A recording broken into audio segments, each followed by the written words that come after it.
Hi, everybody, and welcome. I'm Ken Harrelson with Steve Stone as we get set to bring you the first of this three-game set and the first of the six-game road trip. We'll have three here, finish it off with three in Denver against the tough Rockies.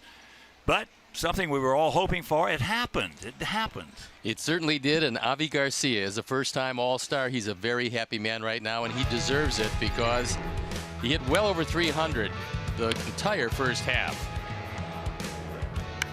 11 home runs, 51 driven in. Avi's having quite a year, and that knee is just about ready to go, although he's not in the starting lineup tonight. He certainly is a happy man. And with him, Yonder Alonso, the same thing. First-time All-Star, 17 home runs, 38 driven in.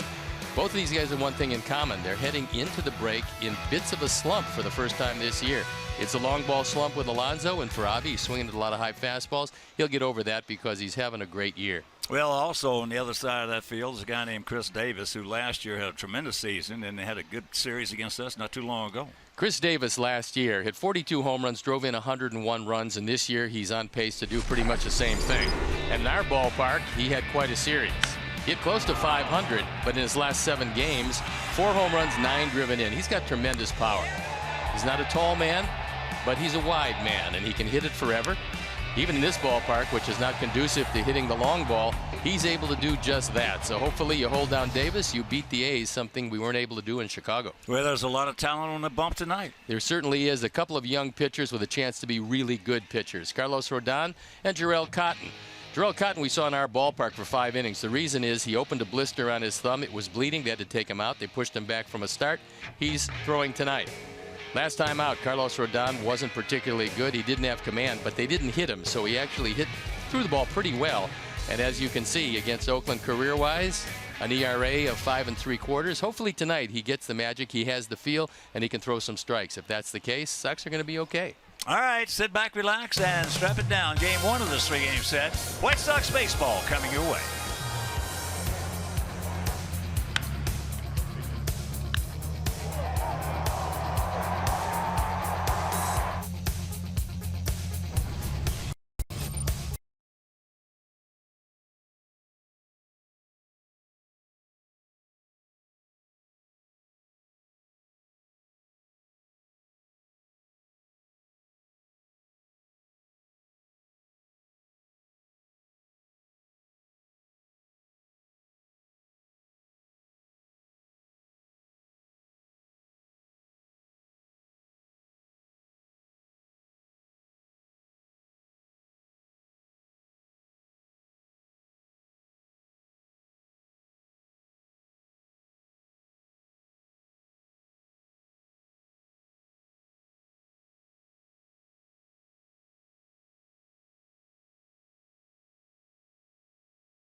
Tested, trusted, Toyota. Toyota, let's go places. Blue Cross and Blue Shield of Illinois, through it all. By Lexus, who encourages you to experience amazing. And by Miller Lite, the original light beer. Miller Lite, hold true. Welcome back to Oakland. There you see the beautiful surroundings, and there you see the ballpark. And tonight they're going to have a terrific crowd. There's fireworks after the game, and so they're talking about knocking at the door of 40,000. They've expanded as far as the upper deck is concerned. There's now a capacity of about 48,000 in this ballpark. So let's take a look at how Ricky Renteria is going to line up our Sox for the game tonight. Adam Engel leading it off. Melky Cabrera, Jose Abreu, with Todd Frazier hitting in the cleanup spot. Then the DH is Matt Davidson. Yolmer Sanchez, yesterday's hero, with Tim Anderson, Kevin Smith, and Willie Garcia rounding it out. The defense, and how they're going to line up behind Jarrell Cotton. Bob Melvin has them this way: Chris Davis, Rajay Davis, and no, not Sammy Davis, Matt Joyce in right field. Then it's Matt Chapman, who is disabled. We didn't see him in Chicago, with Adam Rosales, Franklin Barreto, and Yonder Alonso, the first-time All-Star.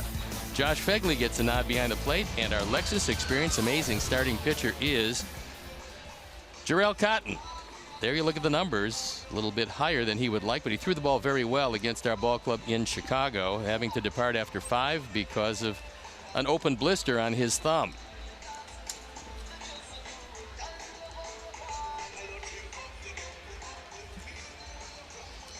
The umpires for the game tonight: Jim Reynolds has the plate, Sean Barber's at first, Lance Barrett is at second, and the crew chief Bill Welke is at third. So they throw the ball around the infield, which means on this beautiful night for baseball, we're ready to play, and I'm ready to turn it over to my play-by-play partner, Ken Harrelson. All right, Stoney, thank you, and once again, good evening, everyone, and welcome to White Sox baseball right here on CSN Chicago. So happy you could join us for the first of this 3-game set and the 6-game road trip.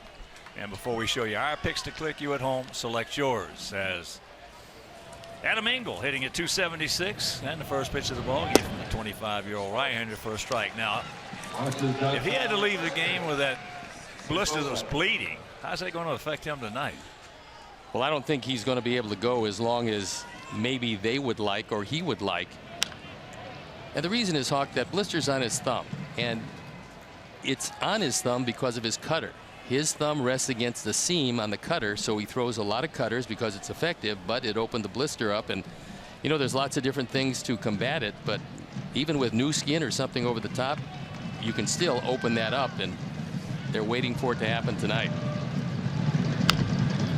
There's a slow chopper. Can he get him? Yeah. Good play. And right now with one out, let's check out our picks to click. Matt Davidson, he's a pick of the fans. Crew's going with Kevin Smith.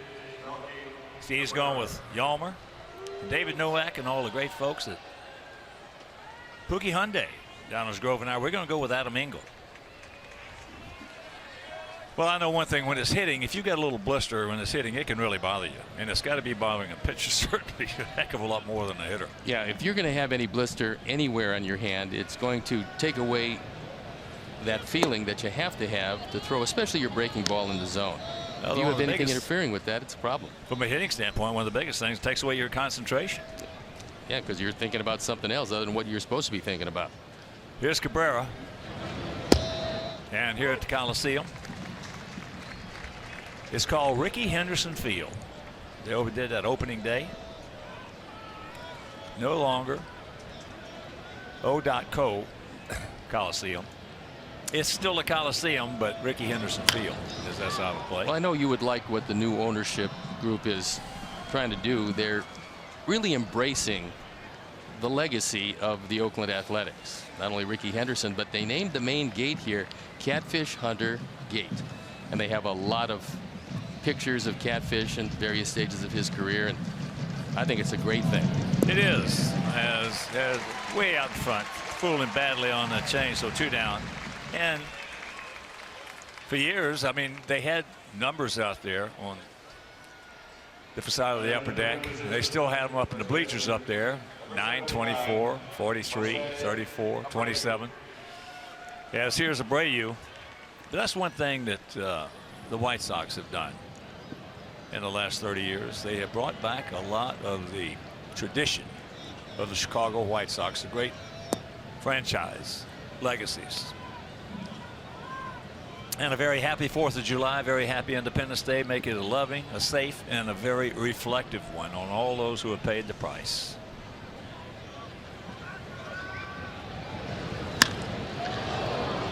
Cotton's going to have himself an easy inning if he can fight that sun, which he has. Now makes the catch. 1-2-3 quick. 1-2-3, and after half inning of play, it's our guys nothing, and their guys coming to bat.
Melvin is going to put him out there with Davis, Chapman, and Lowry at the top.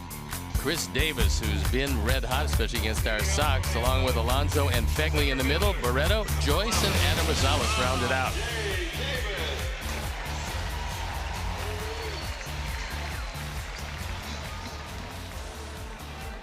And there's the defense. And here's the Sox nemesis. Always has been. Playing against us, Rajay Davis. Boy, I don't care what uniform Rajay has had on. He has just really hurt us. And he's hurt Rodon. 6 for 16. Well, he's not going to hit that put away slider, and that's one of the things that Carlos didn't have the last time out.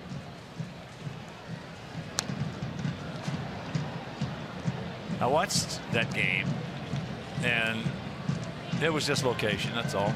Threw the ball well. The stuff was fine, and I think he was happy overall, except 6 walks, even though one was intentional. He had to be happy.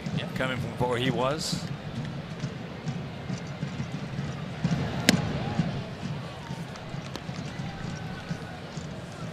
Keeping Davis off base at the top is advisable because he can still run. That's sucked up by Todd. Very quickly gets it over. And very quickly a dangerous man down.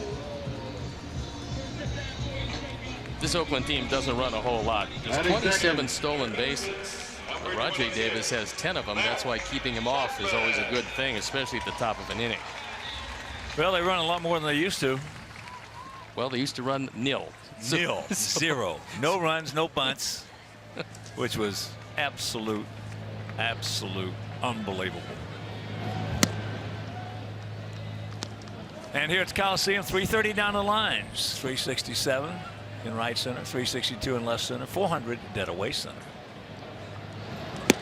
You know, there's not a whole lot of guys that love hitting in this ballpark, but you said that this is one of your favorite parks to hit in. What was it about the ballpark that you could excel here? Especially in the daytime. I love hitting here in the daytime.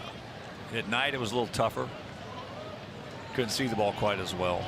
But for some reason, this is before they had the stands out there in center field. In fact, we played when I was with the Red Sox. Some of the first games played in this ballpark back in 1968. And it just got to be, you know, there's so many nuances to liking a place to hit or not liking a place to hit. Sometimes it's a pitching staff, sometimes it's the sight line, sometimes you can't pick up the ball, other times the ball won't carry. But here, for some reason, I had a lot of good times here. the ball will go out here, and there's a lot of guys strong enough certainly to get it out consistently. But it does and is much more lively in the daytime than at night. There's no question about it. No doubt about it. Outfield slightly to the right as that's popped up right side by Chapman. Willie will call him off, make the catch. 2 down. Chapman wasn't active when we played Oakland in Chicago, but Bob Melvin talking about Chapman at third base. It's very early, as we know, but he's already talking about defensively in a class with Nolan Arenado, and that's really high praise because Arenado's state-of-the-art defensively. Well, we got to see that before we believe it. Yeah. He's got a very strong arm, which allows him to play deeper at third, so it'll be interesting to see where he sets up tonight. Lowry, a switch hitter, hitting at 278, 9 homers, 28 driven in. Much better hitter both for average and for power from the left side, where he gets the overwhelming majority of his at-bats. This year the legs are healthy and he's swinging it a lot better.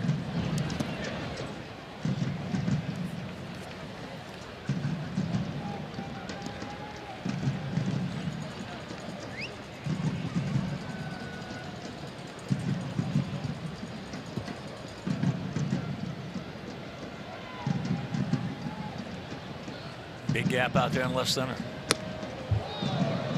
Little high neck in. Pretty good idea for an 0-2 pitch. You chase him out of there. You establish the fact that you'll go inside early, and that'll serve you well as you move along through the game. And so far he looks like he's much more comfortable with much better command. They'll make them move their feet, make them move their eyes. The latter is more prominent today, prevalent, than making them move their feet. Making them move their feet used to be number one.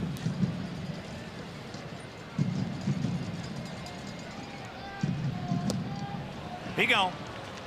1, 2, 3 inning, and after one, no score.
And we'd like to welcome all of our viewers watching on Cascade Communications in Cascade, Iowa.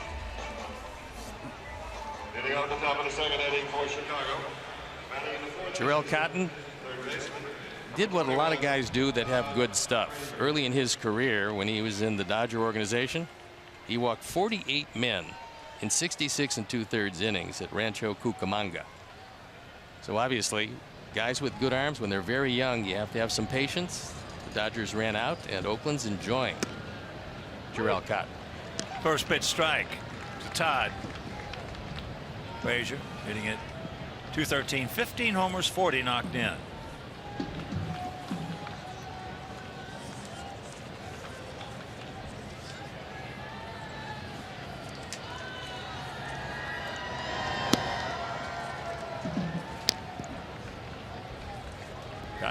real big guy, 5'11", 195.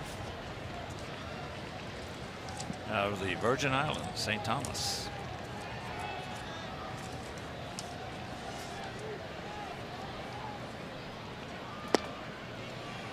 Grabs the strike with that one. So the count 1-2. That wasn't quite the Ephus pitch, which is basically a blooper, but that was pretty close as it settled in at 77 miles an hour.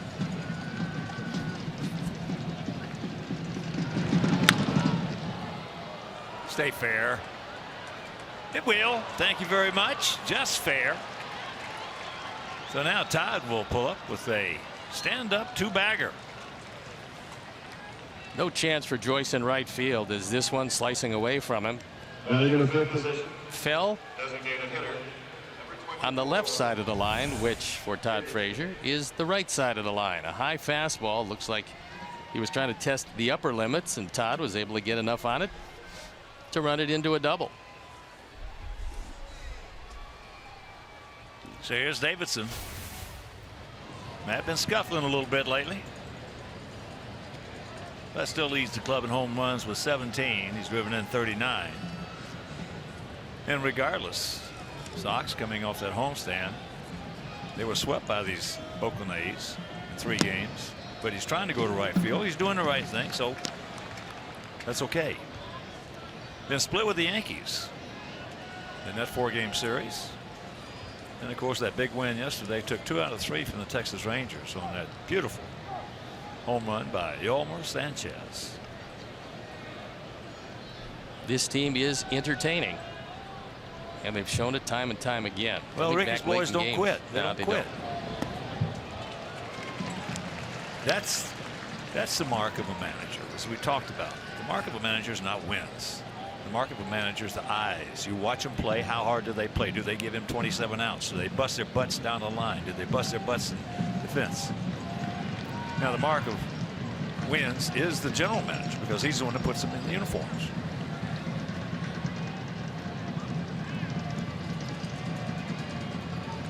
And with the deals that Rick has made, and Kenny, and their crew, I'll tell you what, this team's going to win some games in the next couple of years. Well, there's no doubt. There's a lot of great arms that are coming up, and some really talented position players. Well, we talked about it in the last road trip. The only thing that's really disappointed me this year is we have really played some sloppy defense. No question. I mean, really, it hadn't been bad. It's been worse than bad. But what I said about yesterday's ball game was Jose Quintana was only really frustrated at one thing that happened, and that was him not covering third base and giving up a run. He knows what he did, and I doubt if it will ever happen again. That was the only thing that really frustrated him. Matt's still trying to go that way. Yeah, he watched the highlights. Only doing, there's Coop and Ricky, but only doing the road games. I get a chance to watch a lot of baseball. And defense has never been more important than it is today. We're seeing defensive plays made that are just sensational. I mean, they are just supercalifragilisticexpialidocious. Wow. Kind of defense. That's right. They're wow. I would assume that someone said, I'll give you a steak sandwich if you get that into the broadcast tonight. I tell you, it's just unbelievable.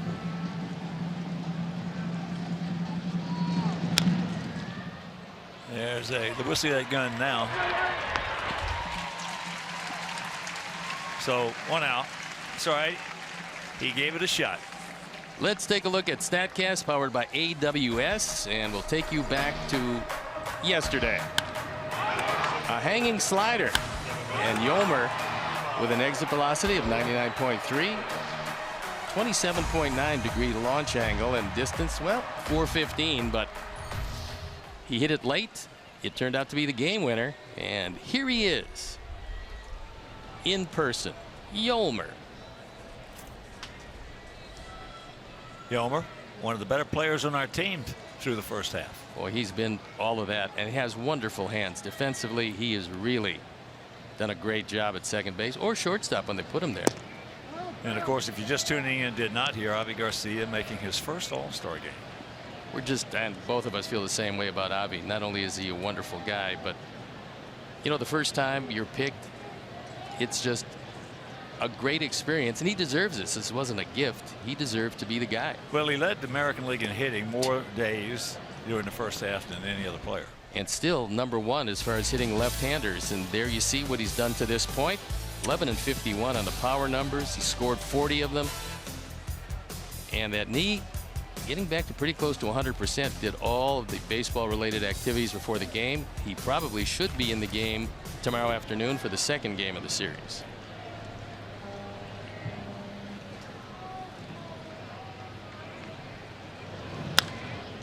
High pop-up.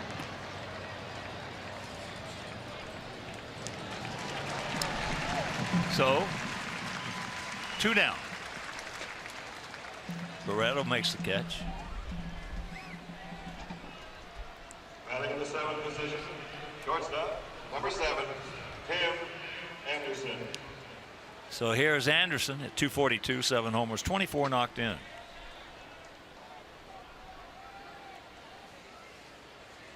This becomes a big at bat because you lead off the inning with a double. Todd Frazier is still at second base. Tim gets a base hit. Anything hit to Chris Davis in left field. Well, the key man was the next hitter, and that was Davidson, and he gave it 3 pops over there trying to get it over to the right side. So when a guy does that before finally grounding out to the left side, when he gets back, his teammates are still going to give him a little pat on the back. He tried. That's right. So Joyce has the best arm in the outfield by far. He doesn't have a great right field arm. That's supposed to be the best arm in your outfield, but it's good enough. A lot better than both Rajai Davis and Chris Davis. Rajai in center, Chris in left.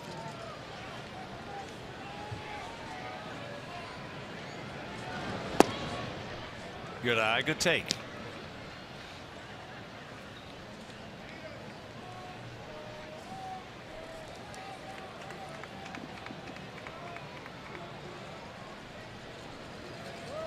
Cotton just 25 years old, 5'11", 195.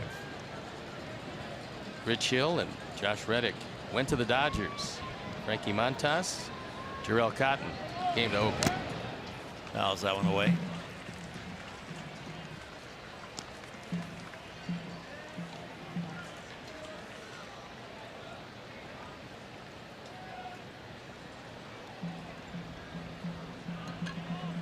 I want to send out a big White Sox hello, and we're going to miss her. Our big Yaya, Phyllis Leonakis, passed away a few days ago at the age of 100. Ball in the dirt, so Todd will move into third on the wild pitch. Huge White Sox fan. Phyllis was a huge White Sox fan. For a long time, obviously. Well, she made it to triple digits. And she's with her husband and her first 2 sons now. So we had a little celebration Saturday night. Celebration of her life.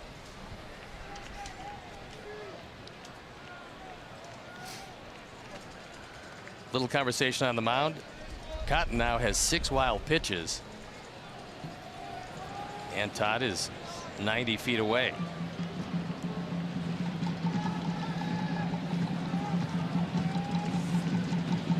Stand one more.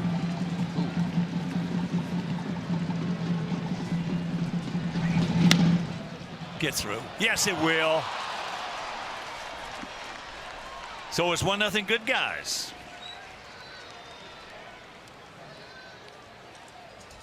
Looks like it's going to be RBI number 25. I would assume that they're going to give Tim a base hit and not E4.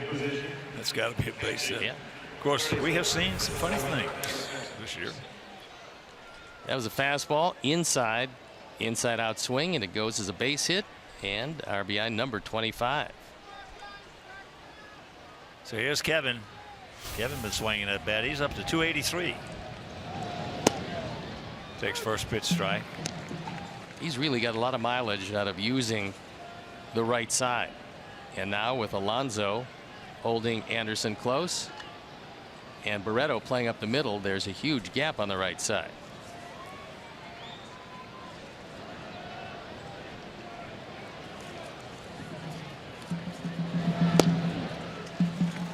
And the count 0-2.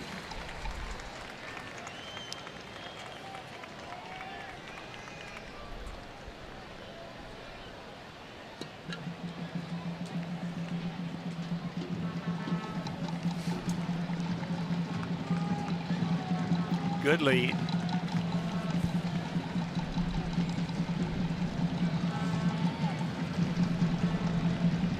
There he goes. He wasn't going to throw him out. No, he had a great jump. That was well read by Tim, who got a good break. And Kevin, in full protection mode at 0-2, fouled it off.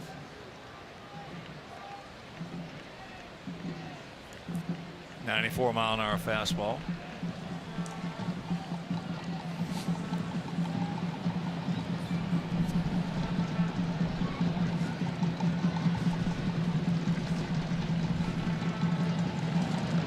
What made Cotton so effective in Chicago was his ability on the first pitch to throw a curveball, and more times than not he threw it for a strike. And because hitters aren't going to swing very often at anything spinning on the first pitch, he was able to get ahead consistently. Well, that's what it looked like just watching the game. Yep. On TV. It looked like he was ahead of almost every hitter. That's high into right field. But leadoff double comes around and scores on the single by Anderson. We lead at 1-0.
See us in Chicago, Dan Hayes. Dan, what do you got for us, buddy?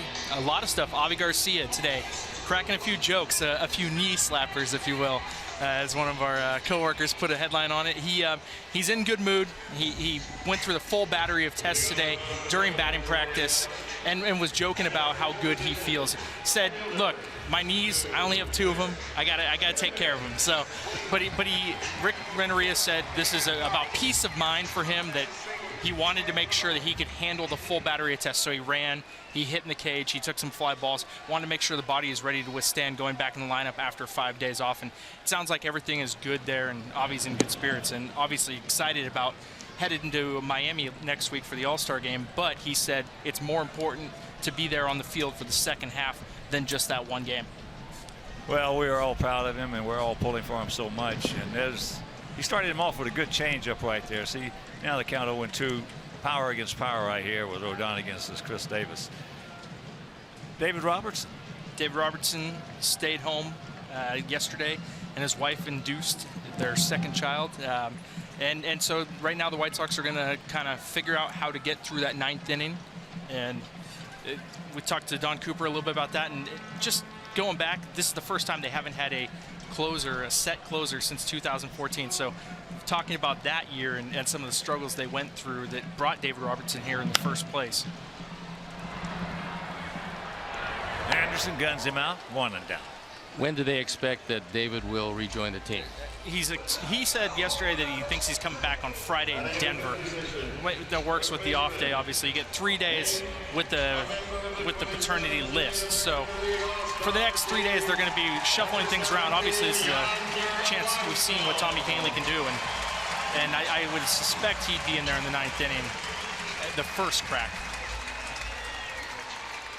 Well, looking ahead to the future, you'd have to think that that would be a nice experiment with Kahnle to see if he could actually do that. And obviously this is a guy that with David Robertson, this might be, like you said, a little bit of a preview of what could be coming. The rumors have been out there since December that he's on the trade block. And what have you seen from Kahnle that kind of does he fit in that role? Well, we're not going to know how he handles it emotionally until we see him in there, but the stuff has been good for a long time, and this year, because he's getting everything over the plate, especially that straight change, he's just dominating a lot of very good hitters. That strikeout to walk ratio, I think, is 55-7. Alonso Yonder on the All-Star team as well. First time he's made it. So we're seeing, what are there, 11 guys, I believe, 11 or 12 guys first time on the All-Star team this year. I think 12 first-timers, and obviously with a lot of injuries and guys getting a chance to be there and excelling, you do see a lot of first-time All-Stars. It's funny, when we went over to Avisail Garcia's locker today, and Jose Abreu interrupted before we could even start talking to him. And the first question was, how do you feel? And it was actually about the knee, but Abreu jumped in and said, he's happy, happy, happy. You can understand that. He go 2 down. Well, you know, one of the things about it, when there's certain individuals, you like to see your club obviously have guys make the All-Star team, but there are certain guys that it just means more than other guys.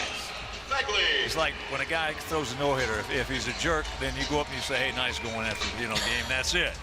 If he's a real good guy, like Mark Burley, you're just so happy inside, the whole team, the whole city, all the fans. And that's the way we all feel about Avi. Well, just listening to how the White Sox viewed him coming into this year, Rick Renneria was just wanted him to focus the way he did in the late, close situations last year at the plate, because he excelled in those situations, and they were hoping to get him to transfer it over to every at-bat, and obviously the numbers have reflected that. That's trouble. That's trouble. So Fegley in with a 2-out double. That's the first hit.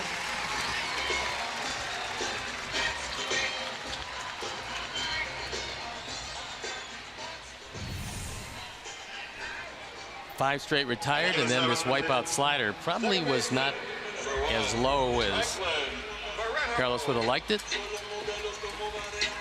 And the first base runner on the first hit of the night for Oakland. They had a tough time against Atlanta pitching. They didn't score very much in the 3-game series that they just had. So here's Franklin Barreto. Barreto hitting at 192 with a home. 2 knocked in. Fegley now 3 for 6 with a home run off Carlos.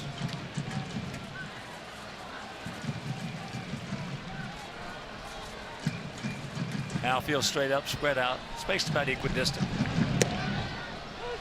It's, the one redeeming thing for me about watching this club all years, they just don't quit. Ricky's boys don't quit.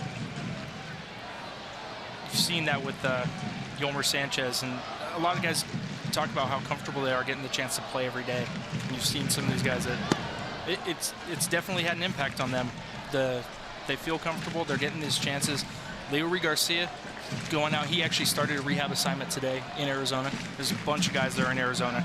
Tyler Saladino also went out, but guys say they're comfortable and like the attitude. Well, the attitude, I want to tell you, I was talking to some Oakland announcers earlier today, and I'm kicking myself in the butt for not taking a picture of it. We were in Minnesota, and I go back in the food room, and there was Avi, Liuri, and Willie Garcia and Ricky Renteria sitting at one table. And you should have seen them laughing. I mean, it was just great to see. And they were hanging on every word that Ricky had to say. And then they would inject something, and then here comes some more laughter. It was just a wonderful thing to see.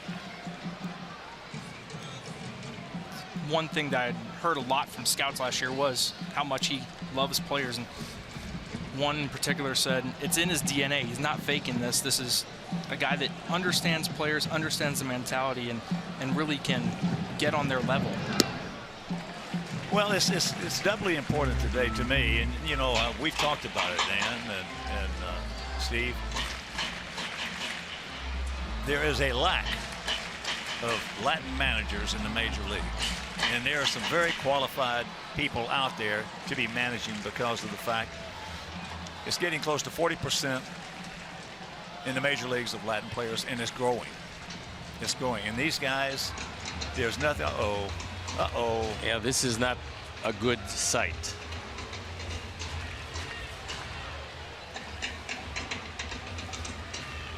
The last pitch, he looked like he was experiencing some discomfort, and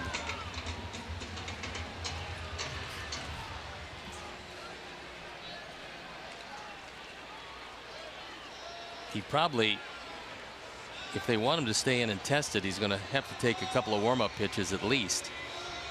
That's what the discussion with Jim Reynolds is about. But we'll take another look at it. Looked like it was going to be a straight change, and then he might have landed wrong. I think you hit it on the head. Yeah, sometimes that happens. You land in a spot because you got a left-hander and a right-hander going head-to-head. Cotton's going to have a different hole for his landing foot than Carlos will have, and sometimes you turn your ankle a bit.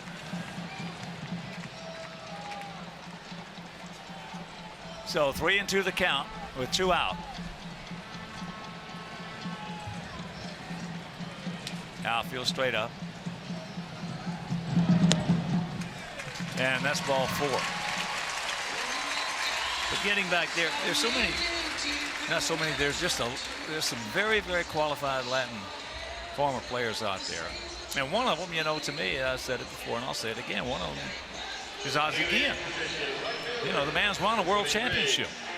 And he was primarily one of the huge reasons that we won that championship in 05. And then you go to Sandy Alomar, you go to Davey Martinez, and there are just some guys out there who are very qualified. There's only one in the big leagues today, and he's down there in that first base dugout. Guys have definitely said that they love knowing that he understands what they're saying. Spanish-speaking players said it's, you know, there's so many things the guys have to worry about on a daily basis to be prepared. The fact that they know that the communication is good, is sound, that the manager understands what they're trying to get across means a lot to guys. And I think that they, you know, I think it just adds a level of comfort. And Yolmer said that. Avisail Garcia said that. Leury Garcia has said that. And all three guys are doing very well. And Alan Hansen even said when he came over, he looked forward to it and he felt comfortable on the first day after a conversation with Rick Renteria, knowing that that was going to be part of what his experience here was. But Dan, you hit it right on the head with the word communication. Because there's the strike. That's the key word. Communication is the key word.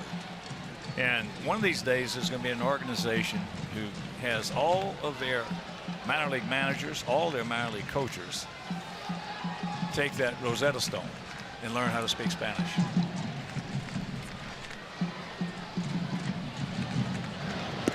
That's the way. So now the count 3-1.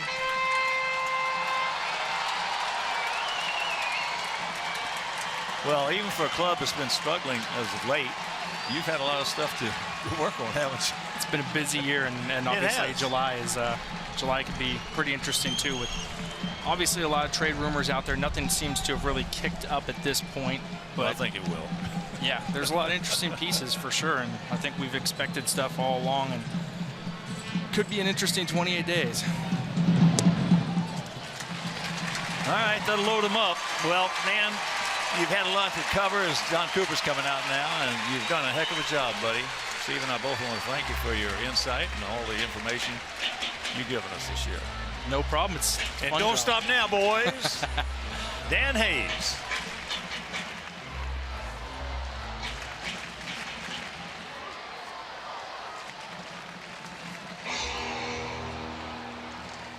So meeting at the mound, and all this started with the double by Fegley, and then Carlos lost the release point. Back-to-back walks to Barreto and Joyce, and now Adam Rosales getting his start at shortstop. Marcus Semien, who is going to be their everyday shortstop, is coming back maybe a week from now, something along those lines.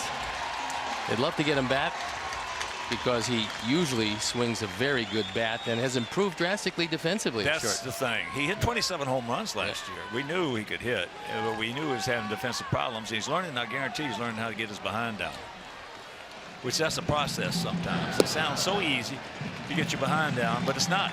First of all, you've got to get in position to get your behind down. And if they don't do that, they can't do it. They're going to be a stand-up infielder.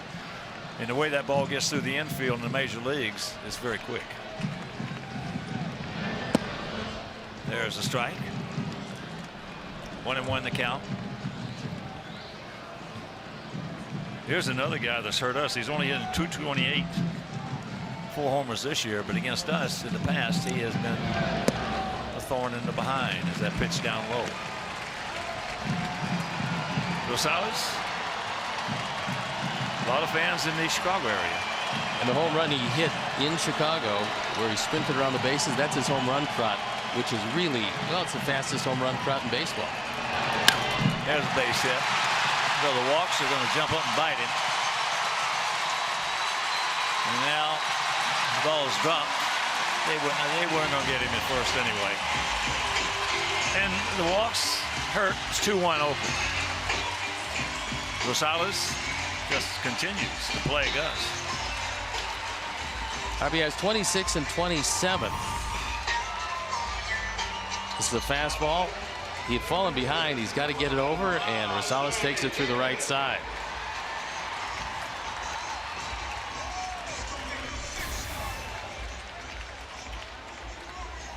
All this coming with 2 out, nobody on. And here's Rajay. He grounded out to Todd at third base. Outfield straight away, but the infield, Anderson and Frazier could shake hands. They're that close. They give him the whole middle. Fair leave. Rajay is going to hit the ball on the ground. Most likely he's going to pull it. That's what the defense tells you.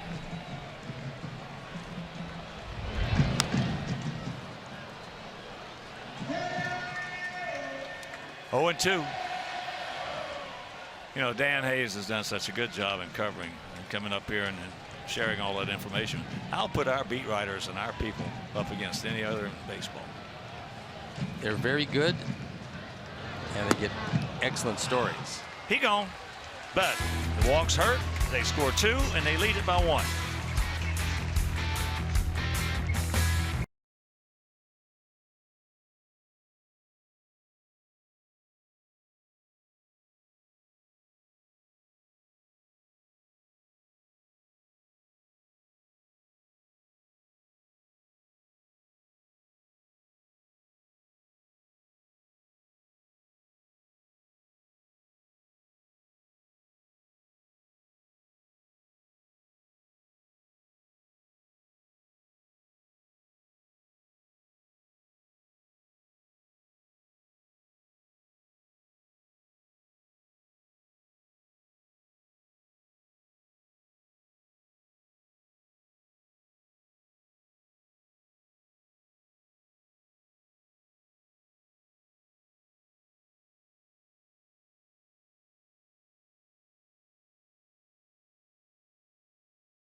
Look forward to Miller time later in the game, brought to you by Miller Lite.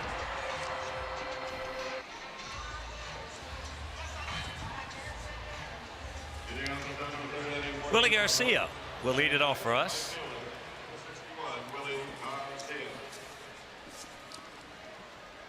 Gives you a whole lot of hope in this game as Jarrell Cotton has an ERA of 7.16 here in Oakland. That's very close to the bottom among all qualified starting pitchers. Takes that pitch downstairs.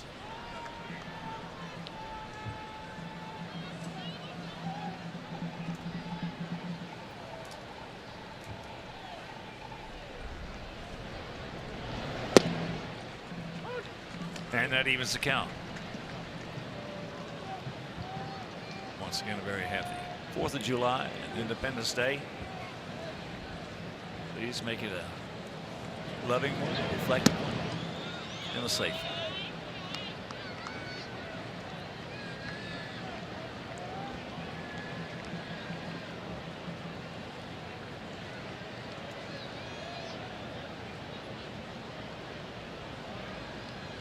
Two-one pitch. 2 hopper. Chapman.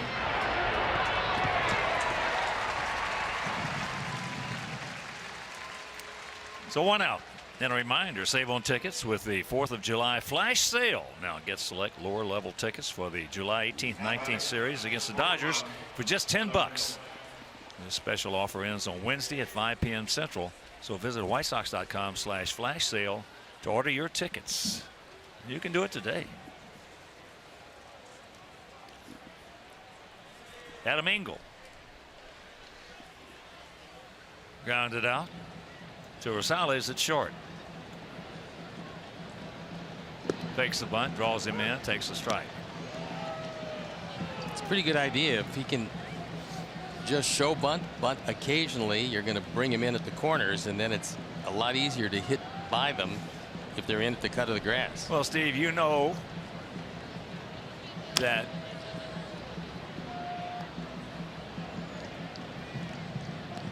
until he gets settled in at the major league level, if he can do it, he should be trying to bunt once or twice a game. With his speed? That's right. Absolutely. He should, if he's going to hit in that one hole, he should be trying to do it once or twice a game.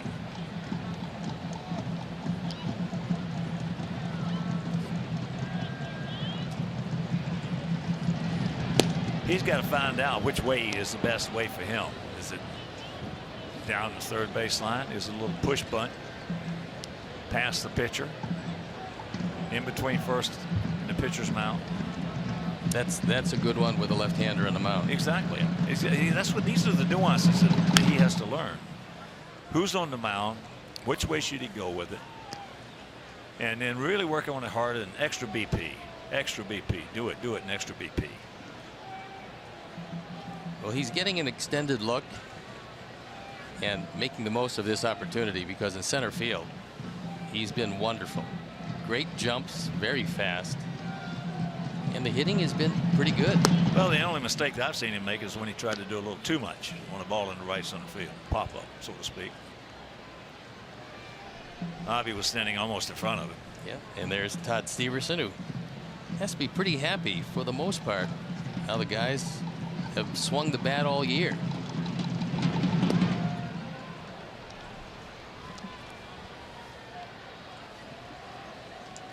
Sometimes it takes a while for a club to buy into what the hitting coach is trying to sell. And one thing about it, there's no question that the hitting coach is the toughest uniform position in baseball. Our Sox hitting at 260 as a club. Good rip right there by Adam. We have 93 home runs. And if overall, if you were to take away, I think we've allowed the second most unearned runs in Major League Baseball this year, with Oakland being first, I think leading us by 4 or 5. And I think for the last 4 years that we have allowed more unearned runs than any team in Major League Baseball. That's got to be cleared up. And there's a good at bat. So David Novak, his pick to click on. First walk issued by Cotton. Now you have an opportunity because Cotton's not all that quick to the plate. You got a golden opportunity to steal a base here. I was watching some highlights the last few days of Houston. Let me see. Last time I saw they were 29 over. They're really talented in every aspect of the game. Well, every aspect, because they catch everything. Yeah, they do. Excellent defense. They catch everything. If you recall last year. There he goes. And there's a good right out of the textbook. Cabrera. Now they're going to wave. Now they're going to hold him up. Ooh, thought he might give him a shot, but. Couldn't have a better hit and run than that. Engel got a good jump, and as Rosales was going to cover second base, Melky hit a rocket. He was able to get the glove on it to slow it down, but that was about it. That was a straight change, and Rosales going to second. The ball's hit behind him. You can't stop once you're covering at second. There's Abreu. A lot of our fans have not forgotten last year when we started off 23-10, and the biggest reason was nothing hit the ground in the outfield with Austin Jackson out there covering everything.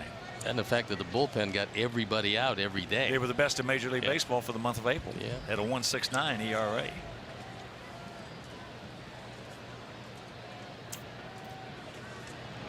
Actually, the bullpen, even under the circumstances for April, they were terrific this year. No, very good. And the same guys got hurt, but this year, Anthony Swarzak is here. Tommy Canely is getting everything over the plate. David Robertson has the curveball back again. And so the guys made up for the injuries by some overwhelming performances by the bullpen.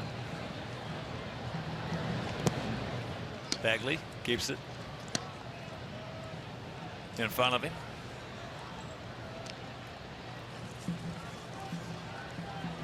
Jose said he gone 55 RBIs.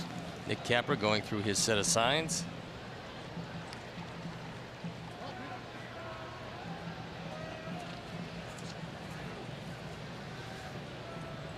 Right field, center field here, high sky. Woo. Right, it's just tough to play. Oh boy. 2-1 to count. Well, with Oakland, last in the league in hitting, last in the league in defense by a wide margin. 74 errors for this Oakland club. And our ball club with 67 coming into action tonight.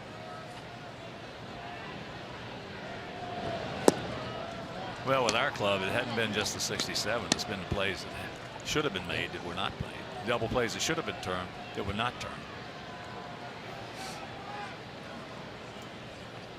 We saw one in that third inning yesterday. Yeah, there's been a few of those, giving extra outs. Yeah. When you do that, things usually don't go well. Although a dramatic comeback in yesterday's game. They don't quit. That's why. And that's popped up. That's popped up. And that's out number 2. So it's up to Todd, who doubled and scored last inning. Now batting, 21, Todd Frazier.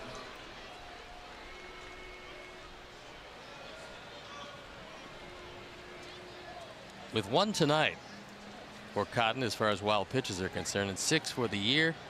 Good secondary lead by Adam Engel at third base. Might score the run. Begley has had periodic problems with catching the baseball. He's pretty good at blocking pitches in the dirt. His problems in our ballpark came in pitches that stayed in the air.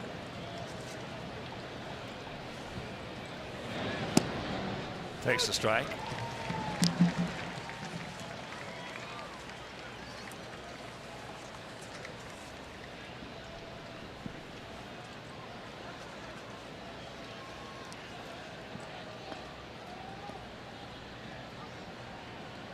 Frazier picking up his 12th double last inning, leading off.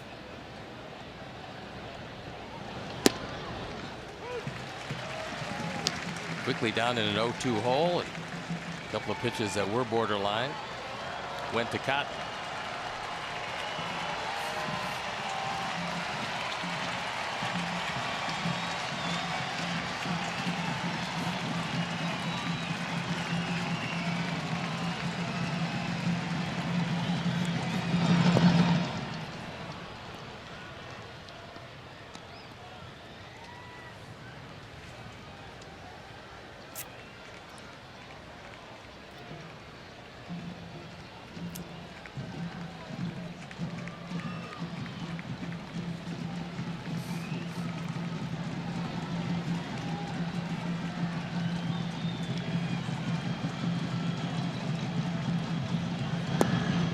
All right.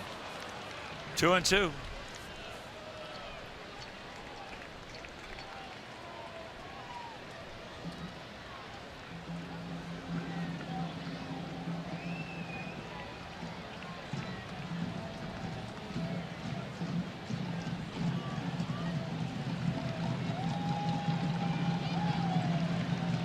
Right here, Todd. There's a shot, base hit down into the corner. This game is going to be tied, and now they're going to wave him around. Here comes Melky, and the ball is missed by the cutoff man, and the Sox. He's safe at third, and the Sox lead at 3-2. Yes. If Rosales can handle that throw, which was a good throw, then Melky's going to be dead to rights at the plate. But that's what the Sox are doing this year. Nick Capra, every chance he gets, he is sending the runner, putting the pressure on the defense. More times than not, the defense can't execute, as was illustrated there. So Todd Frazier, with his second of 2 doubles, drives in a pair.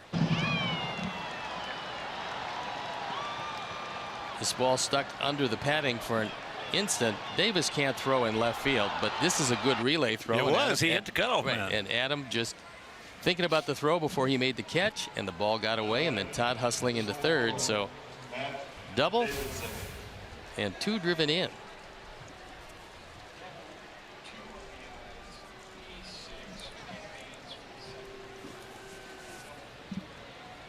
So Rosales picks up an error. Don't stop now, boys, as here's Davidson.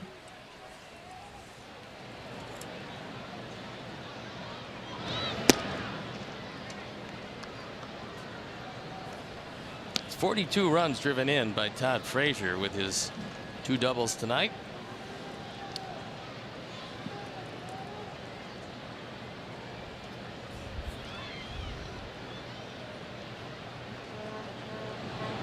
Well, for me, I think Todd's going to have a big second half.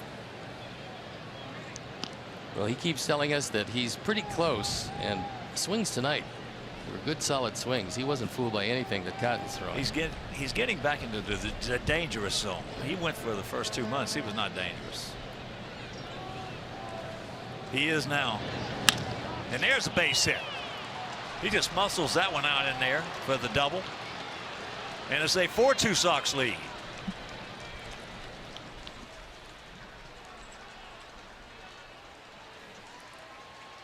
Give you some sort of an idea how hard this ball was hit. It looked like Chris Davis had a very good chance to just cut it off for a base hit, but this one just scooted by him. That just goes to show you he didn't get that on the sweet knee. He just muscled hard. Davis comes across looking like he was going to make the play, but nothing doing. That's 40 driven in by Matt Davidson. And here's Yolmer. Sanchez popped up to second. Pick him up, Yolmer.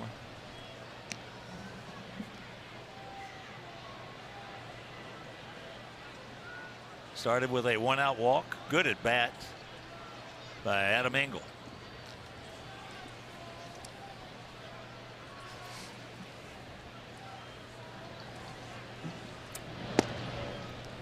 Just flips that one up there and grabs a strike.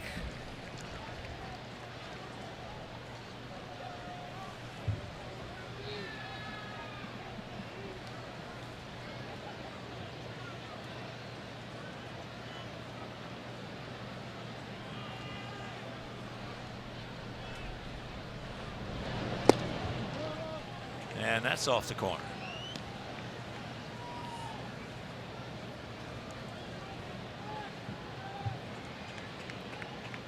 When you're facing the same team in a relatively short period of time, it becomes very difficult in the second start because guys remember exactly what you did to get them out. So if you try to go at them the same way, then more times than not, unless you're an overwhelming pitcher, you've got a problem. And why is that? Because you become more dangerous. That's all the hitter. That's all the hitting coach and a manager can ask of the hitters. Give me 4 good at bats. Give me 4 at bats that you're dangerous up there.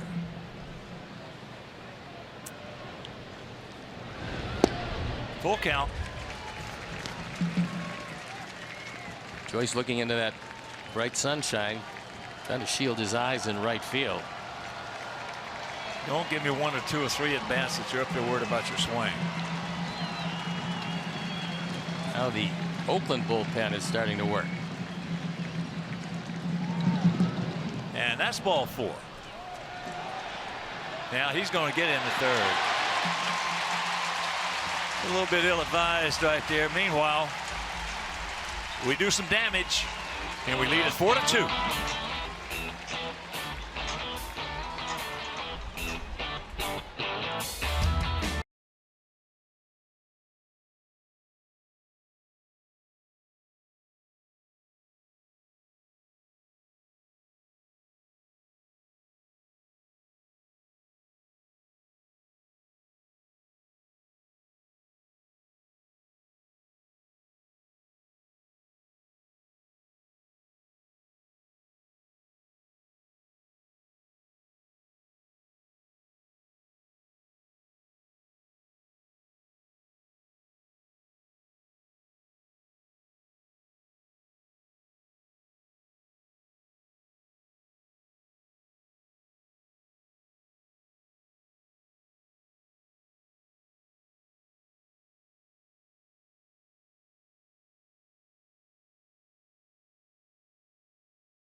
White Sox MasterCard debit card only available through local Wintrust Community Bank. Go to wintrust.com/Sox to learn more. Wintrust Community Bank, member FDIC. And so Matt is explaining to Ricky Renteria why he made the third out at third base. It was That's 2 starts. One thing I love about Ricky. Yep. He doesn't wait till after the game. He tells you then. Yeah. Now, I have seen him on a couple of infractions, so to speak, that were more serious. He would tell him then, and then he would have him in his office after the game as well. Well, he is a master communicator. That's the whole thing, communication. You get all of your players to buy into what you're trying to do as far as the system is concerned, and it's going to really help them down the road.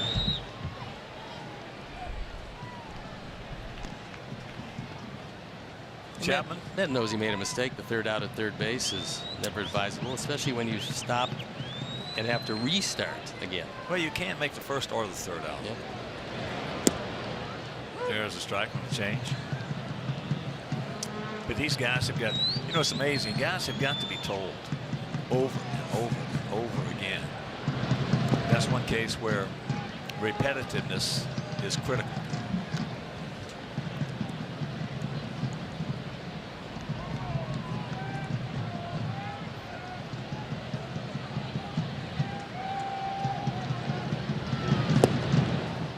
He gone.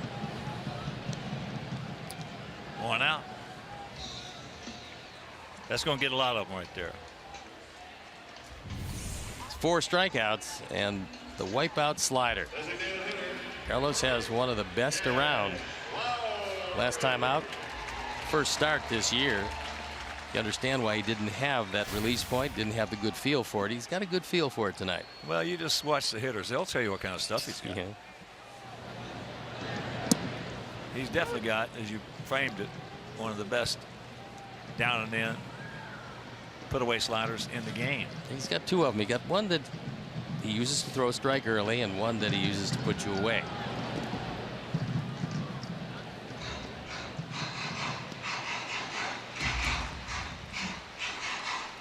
Lowry struck out his first trip.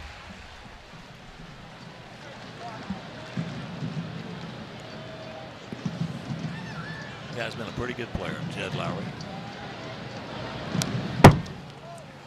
He's just had some physical problems, but when he is healthy, when the legs are healthy, he can swing it pretty well, as he's done this year. This is a bounce back year for him. It was a very disappointing year last year because physically he just couldn't put it together. But you got a veteran, a switch hitter who can play a number of different positions in the infield. He's got to have some value. And Oakland, same situation about what am I bid? Well, you got to have at least one guy like that. I mean, that's just a necessity. You got to have at least one guy who can do that, because you got to have an extra man the way the game has gone today in that bullpen. Yeah, the 13-man staff with 8 guys in the pen is what most teams go to, but that limits the manager. One less move on the bench. You don't need it that much in the American League. In the National League, it comes in handy. Yes, he did. He'll grab some bench for out number 2. And Sox fans, join us as our Sox take on the Cleveland Indians Saturday, July 29th at 6:10. Now, the first 20,000 fans will receive a 1917 throwback jersey presented by Xfinity. It's beautiful.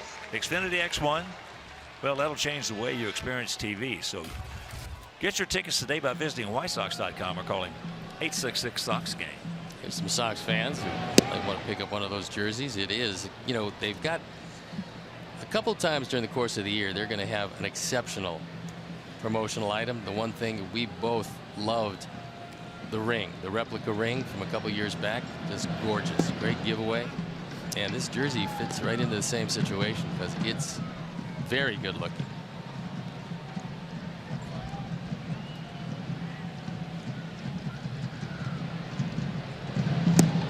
Chris Davis, big hack, no contact. He grounded out to short his first trip. Carlos getting it and throwing it. Going to come back with another one. There it is, the old changeup. 1-2-3, strikes off the side, and he now has 6 punch outs, and he leads it 4-2.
commute home for the 5 at 5 and catch up with the top 5 topics of the day. Plus, interact with the hosts by commenting with your opinions during the live stream. It's 5 at 5 every weekday on Facebook Live.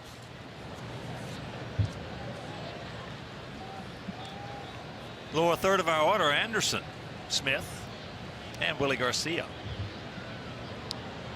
Tim with a big 2-out RBI single. First at bat. Chapman's got to take the play. And again, a last beautiful play on a good bunt. You can tell why Bob Melvin really likes Chapman at third base. He came on, they had to play it aggressively. Tim made a pretty good bunt.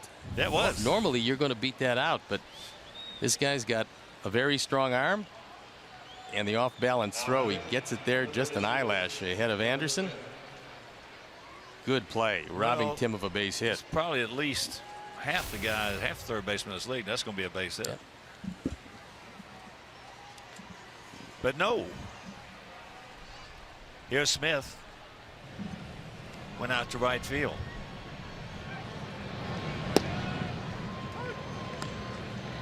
Takes first pitch strike. Outfield straight away. Joyce still in bright sunshine in right field.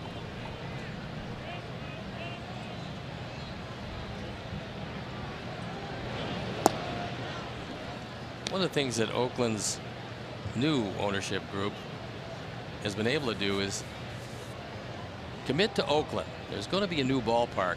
There's 3 different sites they're considering, and all 3 are in Oakland, with one of them being right here in a rebuild this area.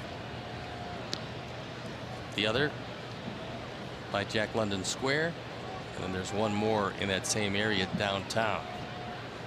They certainly need a new ballpark, and I think they're finally going to get it.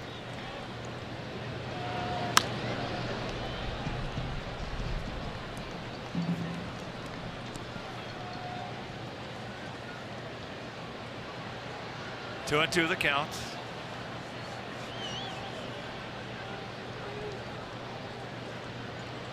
How about the other day, Joe West getting hit in the head?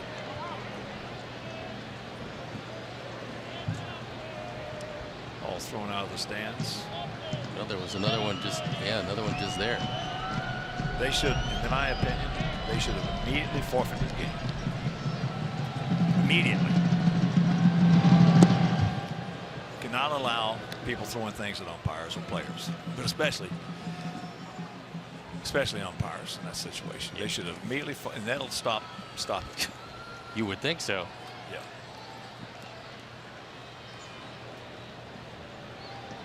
He's very, very fortunate the ball hit him in the back of the head, rather than just calls him out.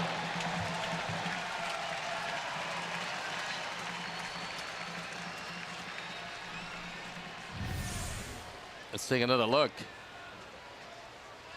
That one was way up and inside. And Jim Reynolds. I want to tell you something. That last out. homestand we had, the umpire wasn't the slickest either. No. Not at all. Nope.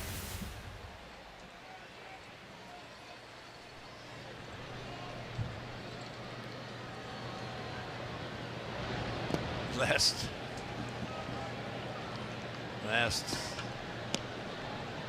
3 out of 4 starts, Derek Holland's been out there. I mean, he's had some bad umpiring.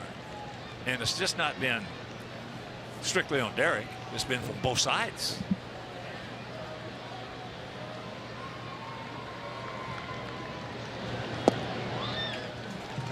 Willie grounded out to third his first trip.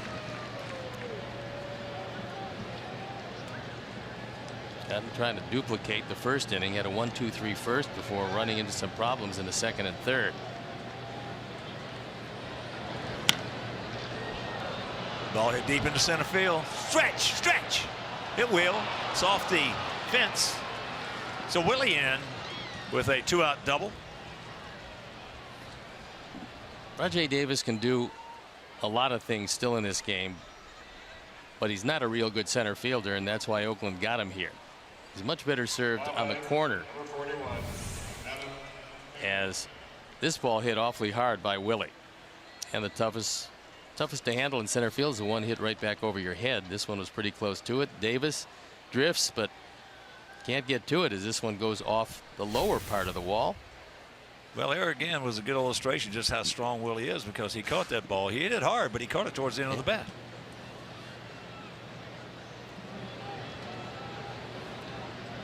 Adams started off at 3-run third with a 1-out walk. It's 4 doubles so far. We're not through the 4th yet. Todd Frazier with 2 of them. Matt Davidson with 1, and double by Willie.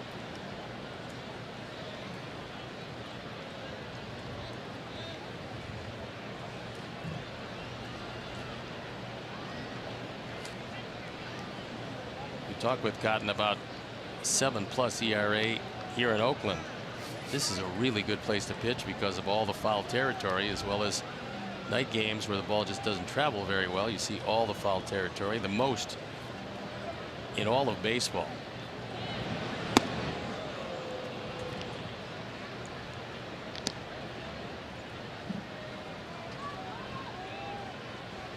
I'll tell you, we've got some really good 23, 24, 25-year-old players. I mean, really, when I say players, we got good talent. Wait for the next wave to come through. That's what I'm saying. We are well positioned. Well Yes. positioned. Yes, sir.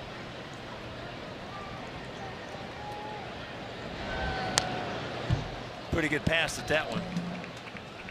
Underneath it.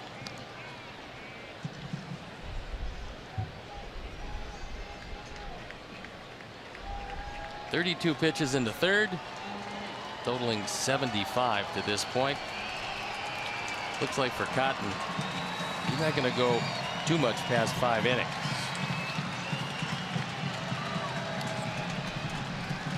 Two out and the 1-2 pitch. Got him. We still lead it 4-2.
'27 2017 Chicago White Sox are presented by Guaranteed Rate. So go to rate.com for a low rate and the best mortgage experience on the planet. 4-2 good guys here in the bottom of the 4th inning. Carlos Rodon struck out the side in the 3rd. He now has struck out 4 consecutive and 6 altogether. Alonso, who changed his angle of his swing to get more height and more carry, turned it into an all-star performance first half. Boy, there's a Lost Dune's bounce right there.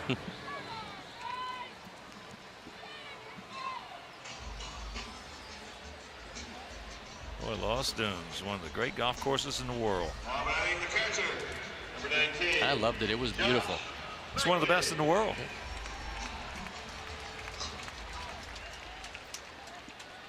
Not a blade of grass out of place. Here's Josh Phegley. 2-out double in the second. Came around to score when they picked up their 2 runs, coming with nobody on a 2-out.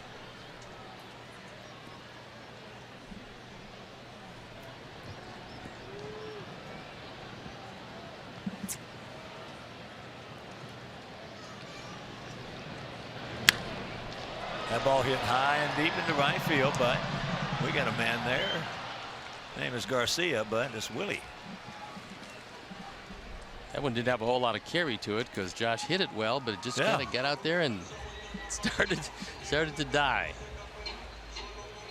Now batting second baseman. See, Number 1. sun in only one spot. Barreto. That is in the eyes of Willie Garcia in right field, unless he moves in. And Franklin, the #1 prospect in the Oakland organization, called to the major leagues, and we saw his debut in Chicago. He popped one out in Chicago. He did that. He's a natural shortstop. That was his position, but with Marcus Semien there, they shifted him to second base, and that's where he'll play in the major leagues. Very quick to count 0-2.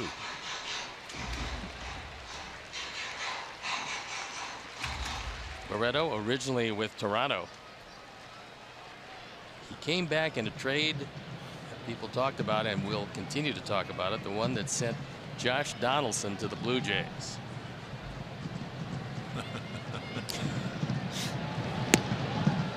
He gone. Just thinking about that trade. 7 strikeouts now, and we still lead at 4-2.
White Sox Insider all season long at csnchicago.com, presented by The Great Escape. Whether it's pools, patio furniture, hot tubs, or more, escape your everyday. Shop The Great Escape.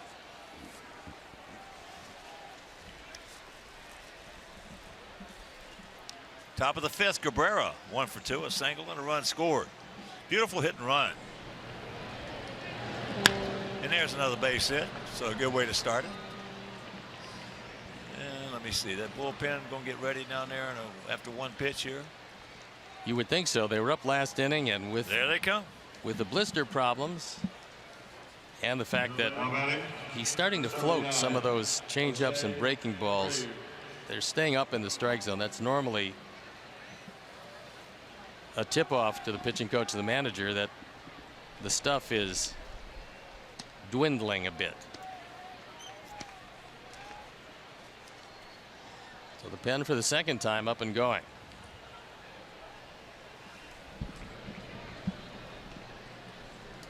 So here is Abreu. Yeah, talking about Josh Donaldson winning he was an MVP. Yeah. He also in 2013 with these Oakland A's finished 4th in MVP voting. And then with Toronto and last year he finished 4th. So 1 first, 2 fourths. That'll work. Pretty good player. One of the best.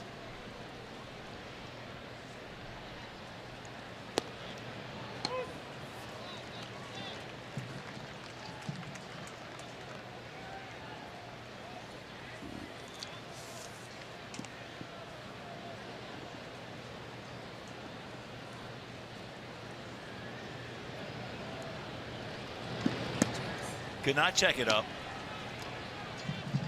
Liam Hendricks loosening up in the pen.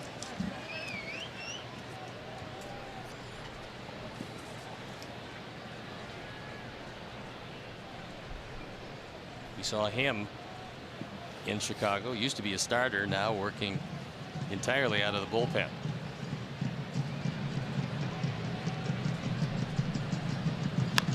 Checks it up. They're going to go to second. Can't get him to first.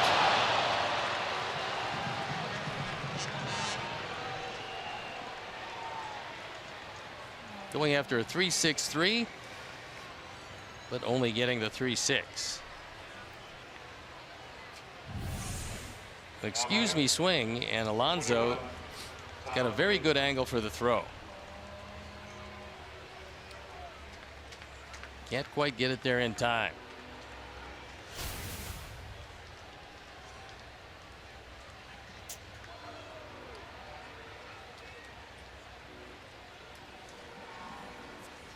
So here's been the man. Todd Frazier, 2 for 2, 2 doubles, 2 runs scored, and 2 knocked in.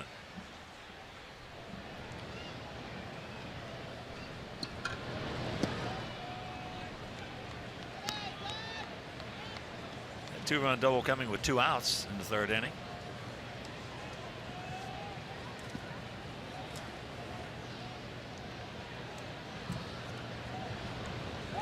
That's a balk. Yep. Just getting ready to say that is a balk. Start to stop and then put him on second. It's the second balk this year by Jarrell Cotton. So he has. If we could see it from up here, Bobby Melvin may not have been able to see it from down there. Right there. That's it. That's a balk. He started to go up, thought better of it, and then went up the second time, and that's going to get you a balk call all the time. Well, he tried to sell it, but he couldn't. Yeah. Who, me? I didn't do anything. Not me. Nope. Now pick him up.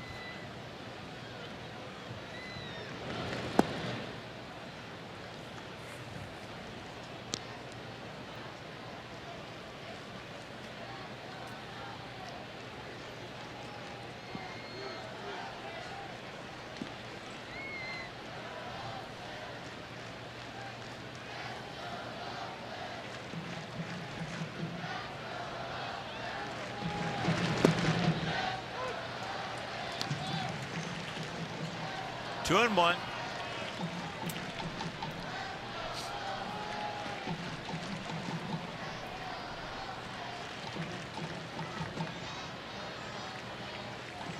Outfield straight away. Left side of the infield pretty much straight away. Barreto up the middle.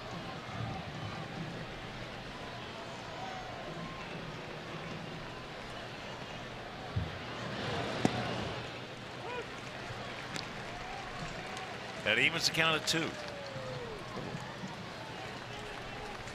Those Just two to pitches, get me over breaking ball right there. 2 pitches pretty much right on top of one another.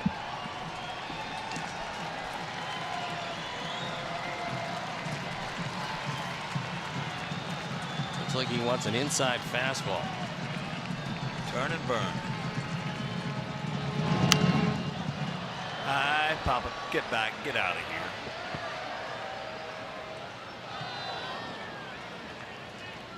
Even with all the room here in foul territory, that one's still back in the seats.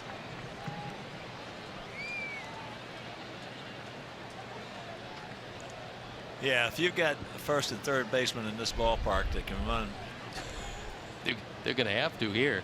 well, it's really a big pitcher's advantage if you got corners who can run, or if you got second baseman, shortstop with tremendous range.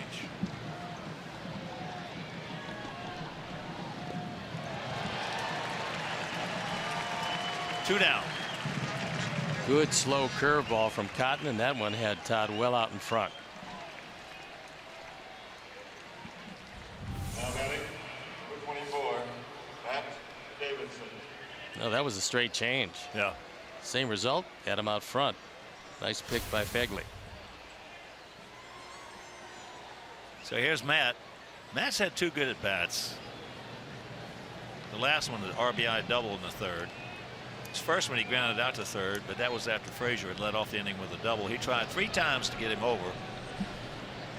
Just finally couldn't do it. But it was still a good at bat.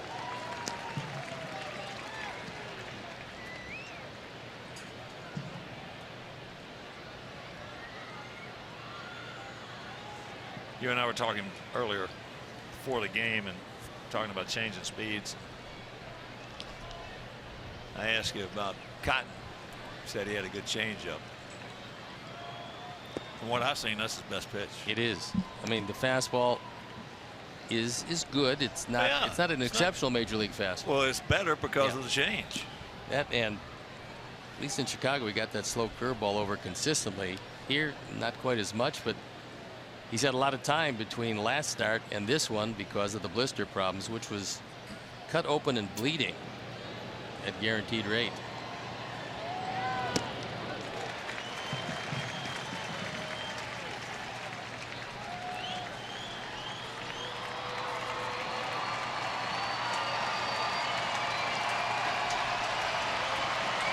Cotton, born and raised in St. Thomas, Virgin Islands.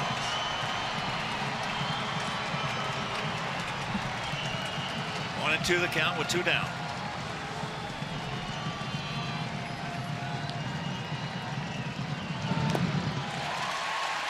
All right, we're halfway home. 4-2 Sox.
Our Chuck was live. That's pretty amazing. I thought that he just taped that one. You know, we gotta talk to Junior about that. Jim Corno Jr.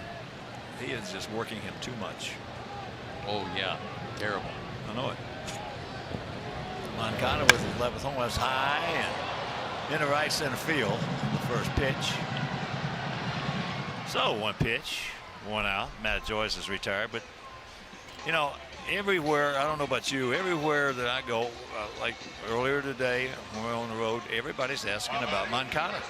Whew, and justifiably so. Yeah, and I just tell them the only thing I've heard is they're not going to deviate. They're going to offensively, this kid's pretty close to ready to be in the major leagues.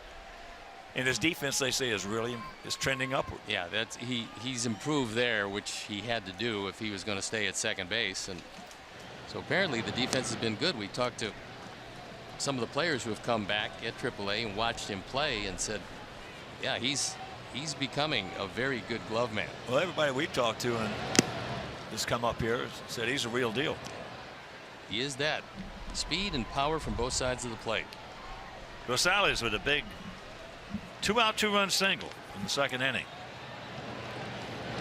But I'm glad they're not going to deviate from the plan.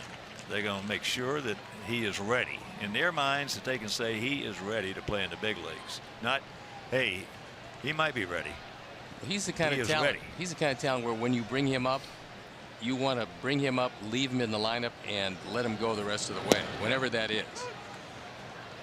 Well, that's going to be interesting because certainly, well, there's 29 other clubs out there, but Yolmer Sanchez is he's positioned himself pretty well as being a major league second baseman.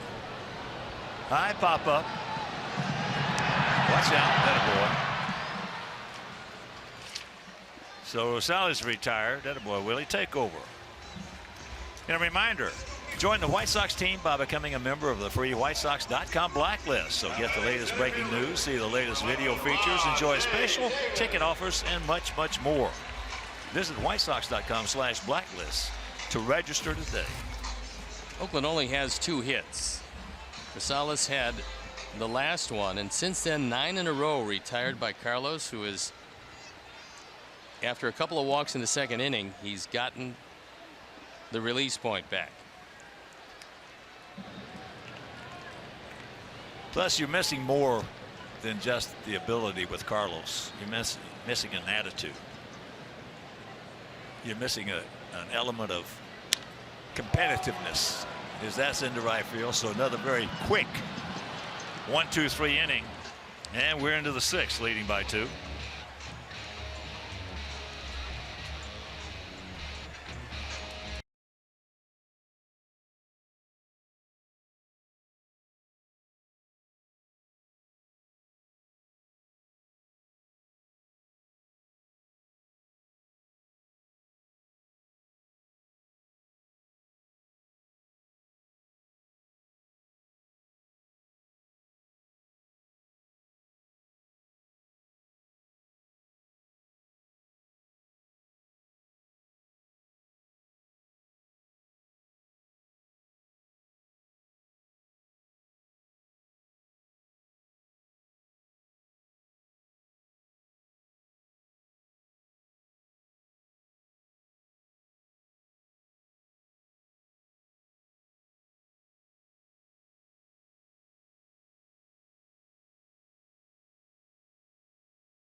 The league, the Chicago Fire hit the road to take on the Portland Timbers. It all starts with Chicago Fire Weekly at 8, with game coverage beginning at 9.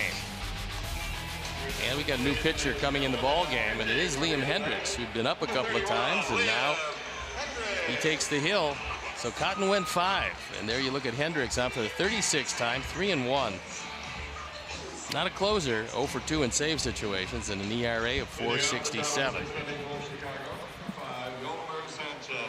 So here's Yolmer. Yolmer has popped the second, and he has walked.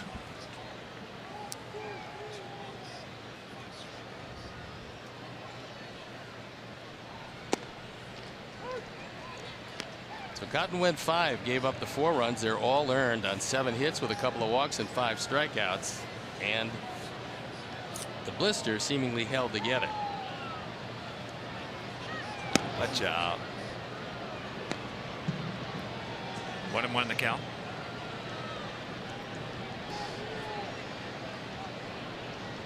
A clean playing surface now with no shadows. The pitcher to the hitter.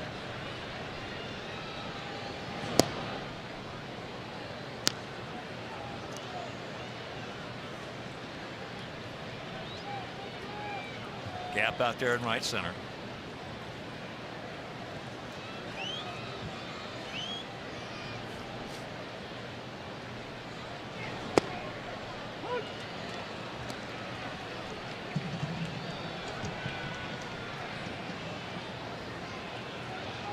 Well, 2-2 count, and only one's been a strike.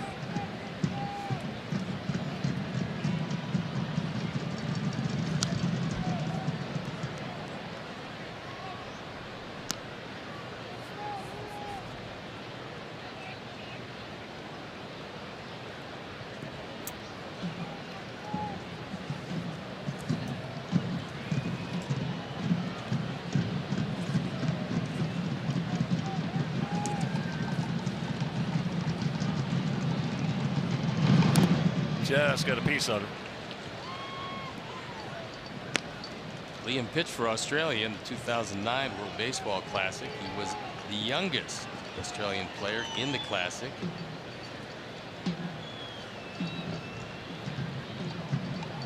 There's some well-dressed fans.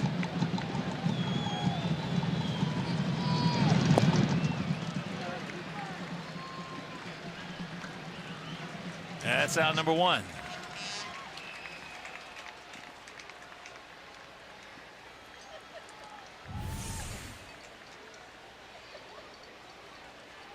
Looked like a decent slider down. Josh Fegley made the pick and got him. Hendricks been around for a while. Just told us 28 years old. Marmion, Australia, born in Perth.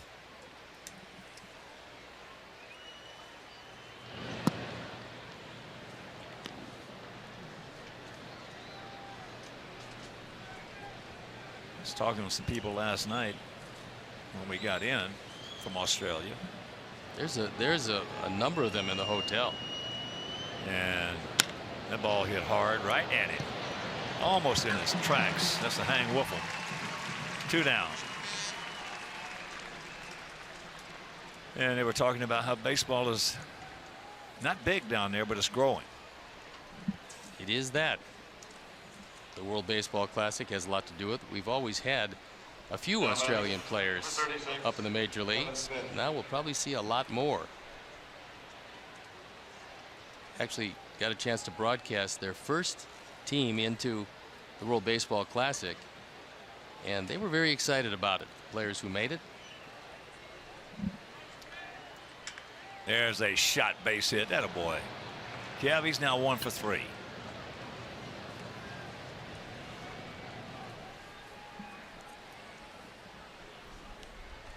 Oakland is a situation that a lot of teams are, where they are going to sell off some of their assets. A lot of teams interested in Sonny Gray. Well, that's year in and year out. Yeah, especially Oakland. Well, for Oakland certainly. Yeah.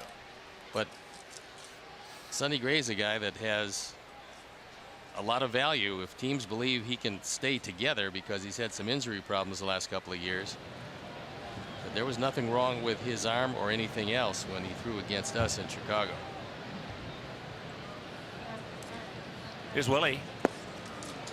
Guessing strike, didn't get it, and the count 0-1. He's 1 for 2 with a double. That coming back in the 4th inning.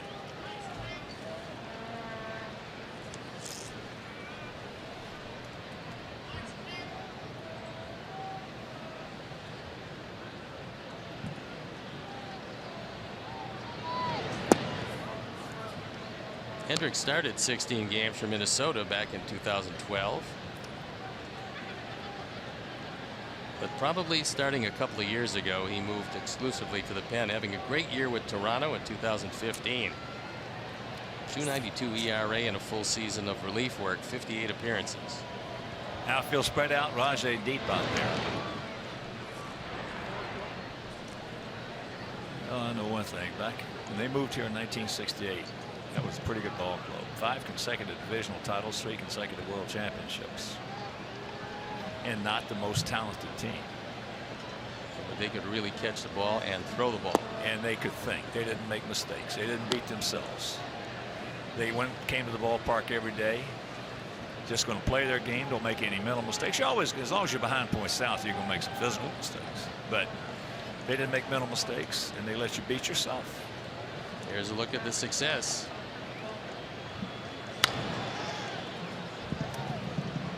An old saying, there are a lot more games lost than there are won. Well, during the course of the year, you're not going to just flat out get beaten near as many times as you're going to say, here, you take this game because I can't execute offensively, defensively, or whatever the case may be. Well, you got to really, and if you want to boil it down to numbers, there's really only 42 games that you got to protect, because you're going to win 60, you're going to lose 60. It's what you do those other 42. So take care of those 42 games. Don't beat yourself in those 42 games, because you're going to beat yourself in some of the 60 you're going to lose. But in those 42, stay away from beating yourself, and you're probably going to be right there come September. Well, in the West right now, everybody is playing for the wild card because nobody's catching Houston. 29 over there. Yep. And there's a good at bat for Willie. I'll tell you, we were talking about it on the plane last night. To agree, I don't know if I think you were there. I was there. I know you were there, but I'm talking about in the conversation. Oh. About, and then we talked about with Amari, Spanish-speaking announcer for Oakland, Hall of Famer. What has John Associates done with that ball club, having them at 500 with that stuff he's got to run out there on the field? That's amazing. With Trout going down, and that team has not only stayed afloat, they've actually gotten a little better. It's amazing. It is amazing. Well, he's a great manager. Sure he is. He's not a good one. He's a great. Been that way for a long time.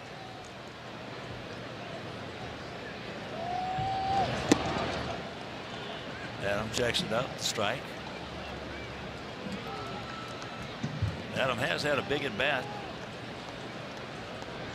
A 1-out walk in the 3rd, and that led to a couple of runs. 3 runs, actually. That looks like Raleigh Fingers getting ready to race. Well, that's Raleigh Fingers is the reason I broke my leg and my ankle in spring training. Did he push you? No, he had me 0-2 and screwed around and walked me. Yeah. And then I got it in double play. I had to slide in the second. And the only person in baseball who has ever been a worse slider than me was Ozzie Guillen. I was the second worst slider in the history of the game. Ozzie had me beat by a wide margin, too. He was that bad? Oh, it was funny looking. That's low and away.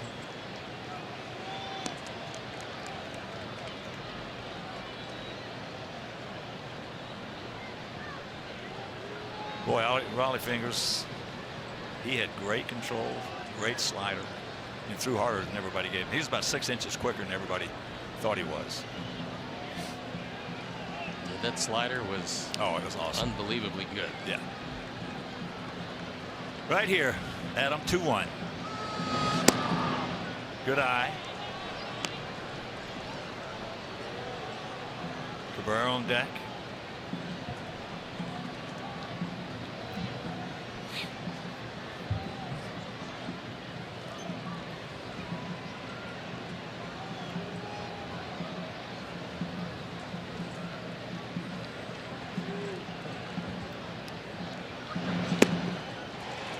It's all right. Pretty good pass on it and a full count.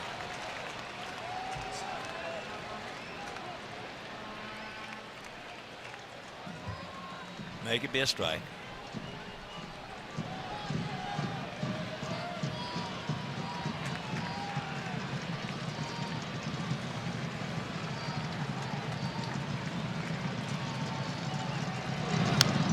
Another good pass.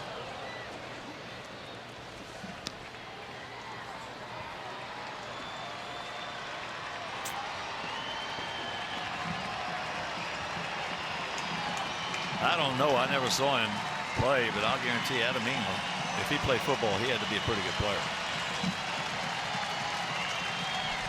He's a big man. He can run. Make it. And if he was a player, wide receiver probably would be a good spot for him. That's up high. Another good at bat for Adam. Take your walks. You got to take your walks. 2 outs, nobody on, has turned into bases loaded, and still 2 outs. And Hendricks struggling with his command. And we will see a trip to the mound with the bullpen up and going just in case.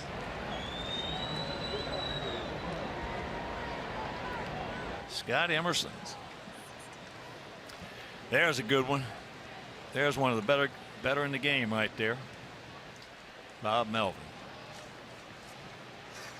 He's done a lot with what he had to run out there since he's been here too. A lot of people don't realize that he was the bench coach for Bob Brenly when they won the World Series in 2001 with the Arizona Diamondbacks, and then Bob was able to get his own club, and he's acclaimed as one of the best around. He is. Yeah, he is. As was Brenly. There's a strike. Cabrera 2 for 3 with a run scored. Yeah, Bob Brenly is what you call a good quote baseball man. I was always very much surprised that Bob never got another shot at it after winning it all. Oh, I think he probably did. I just don't think he wanted the hassle, because you know him. He's if he didn't like it that much, he's not going to take it. I don't care what you offer. Elke had a hittable pitch, and career with the bases loaded has been very good for him. Boy, one right here would take a little wind out of the sails. But he's down in the count, 0-2. That ball hit hard in the center field. Go over his head. Stretch. Dadgummit. We threaten, can't score, but we still lead it by 2.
Sox Farm Report presented by Ozinga. It's Micker Adolfo, minor league player of the month for the month of June.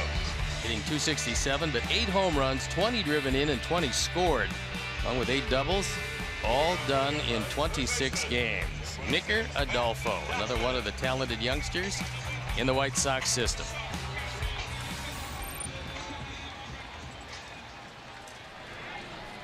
There's another ancillary benefit from Kenny and Rick making those trades and getting that good young talent. It's going to force our other good suspects, so to speak, in our system to bust their butts if they're going to try to get to the major leagues. It's also going to push some of the guys currently in the major leagues, knowing that there's some really good players behind them. No question about it. I mean, it's just a good win-win situation.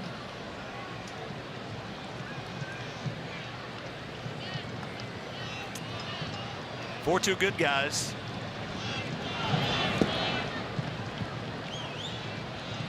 I tell you what, he gone. Chapman. That slider tonight is really good. Another back foot slider down and in. And for the second time in his 3 at-bats, Chapman a strikeout victim.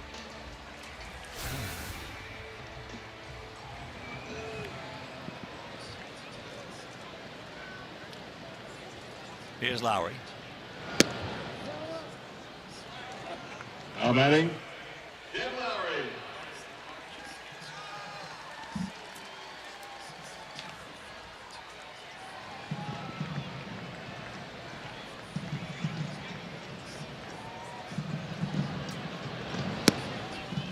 Well, we got a little over 40,000 here today. Yeah, it's the largest crowd here since 2005.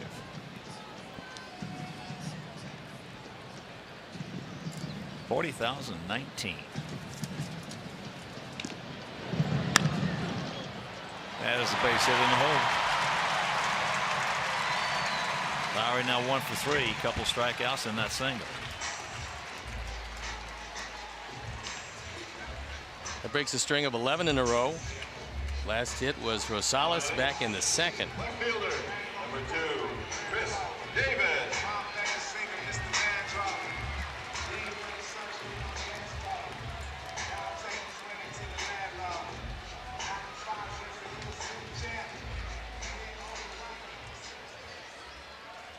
.42 home runs last year.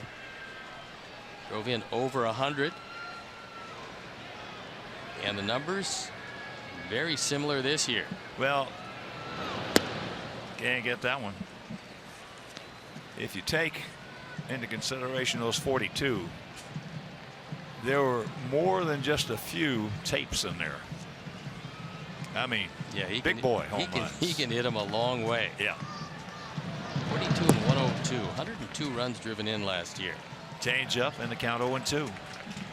The change up for Carlos tonight has been really good.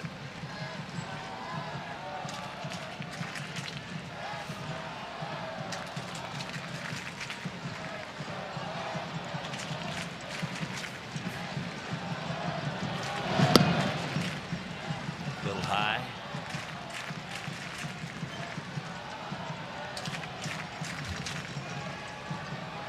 That fastball up high at 95.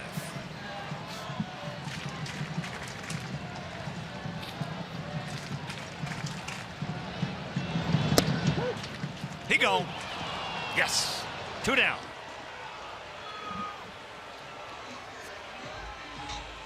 Let's take a look at some of the night of Carlos Rodon to this point, and it's been awfully good.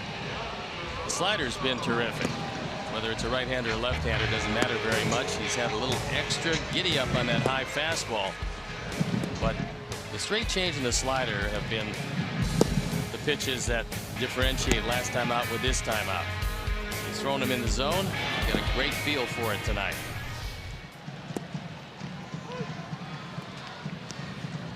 Oh, 0-1. Alonso has struck out and grounded out to Abreu.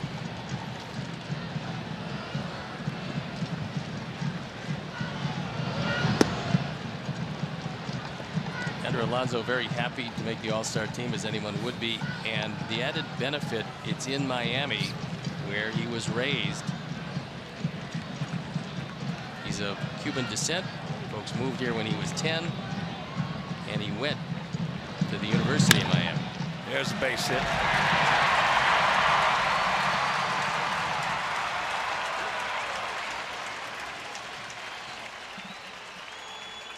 This one of the times where the shift doesn't work. It was hit at straightaway second base, but with the pull shift on, there was nobody there. That's a slider that caught the inside part of the plate. You see the shift, and he hit it through the vacated right side.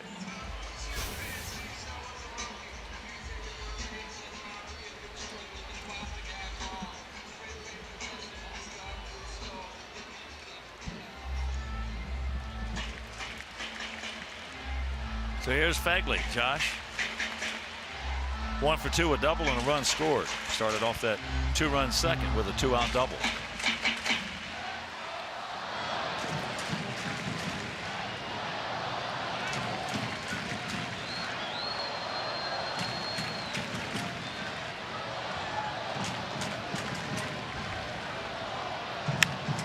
That's into right field, right at our guy. Thank you very much. Just a hang buffalo for Fagley, and we're into the 7th.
Winner is coming to Guaranteed Rate Field on July 19th as our Sox take on the Dodgers at 7:10 for the Sox Social Game of Thrones night.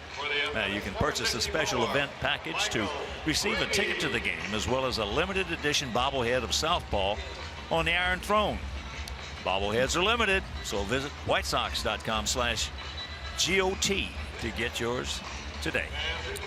New pitcher coming to the ball game. It is Michael Brady, who went to Cal Berkeley just down the road. He was a shortstop then. Now he's a pitcher, on for the 6th time.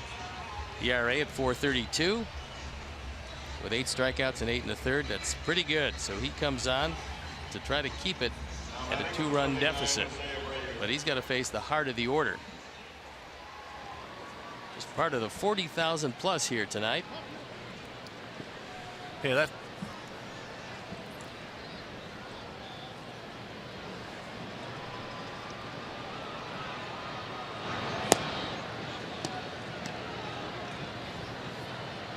Brayu, he's due. He's 0 for 3.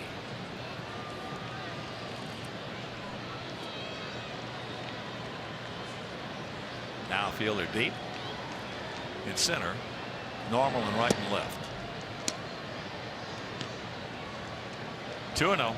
Florida Marlins originally drafted Brady, 24th round of 2009. The A's signed him in 2016. Oh, what a rip. That one stayed over the middle of the plate. Jose gonna shake out his hand. Yeah. Yeah, that was. He wanted to hit that one Upper deck. into the upper deck. Yep. How many guys have been up there? I wouldn't think so.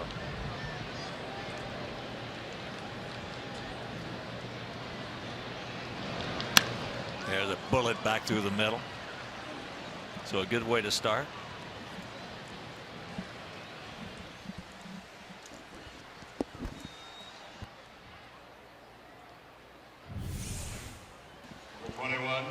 Takes it right back through the middle. And first base hit of the night for Abreu. Chance for some add-on runs. You just don't want to allow a team to hang around if you have a chance. And Sox will have a chance this inning. Put a little more daylight between themselves and the A's. Here's Todd. Big night so far. 2 for 3, 2 doubles, 2 unscored. Watch out. And now 2 on. He also has knocked in a pair.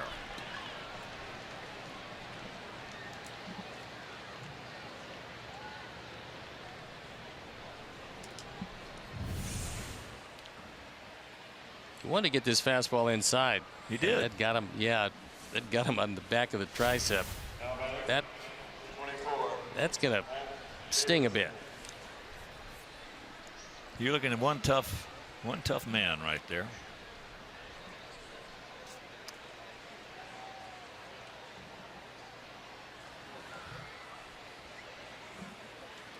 Yes, here's Davidson.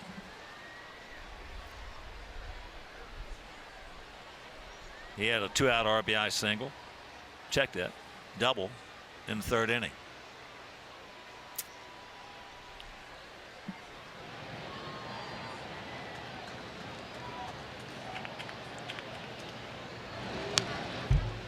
He was looking for it, got it all over it, just underneath it.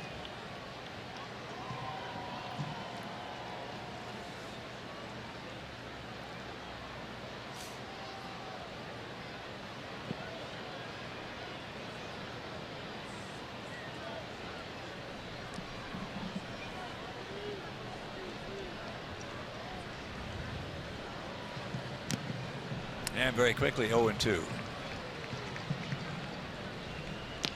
That was a cutter, and he put it in a good spot.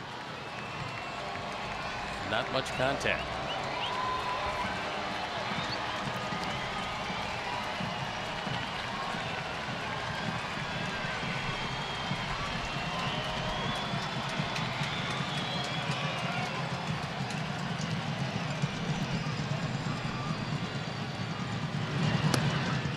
And that's up high.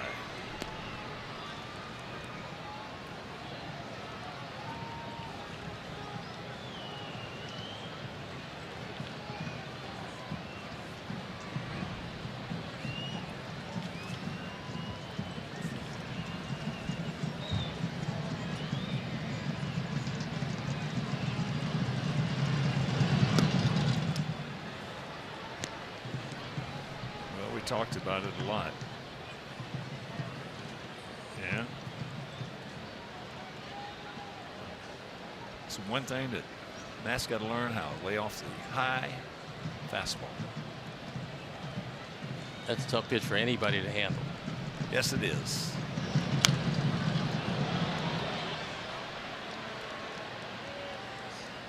Yes, it is.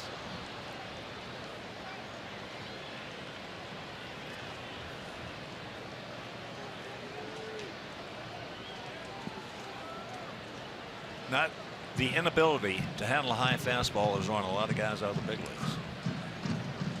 Well, because you can't catch up with it, you have to lay off or you're done. That ball hit hard, meanwhile, right at him. That's the hang wolfing from Matt. Well, we had a good high fastball hitter for a while. Now batting, number 5. Well, Paul Konerko made a believer out of me when Joel Zumaya at 102 tried to throw that high fastball by him. Remember that? Didn't work very well. You can turn around 102 upstairs, you can hit a high fastball. Yeah, Paulie was one of the best high fastball hitters this organization's ever had.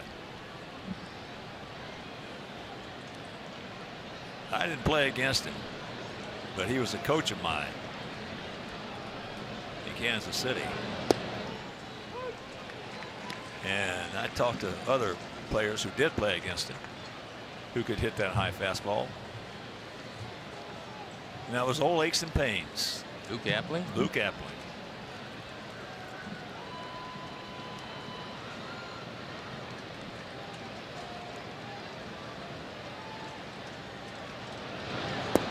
Checks it up. He did not go. Field to Bill Welke, who's the crew chief. He says nope.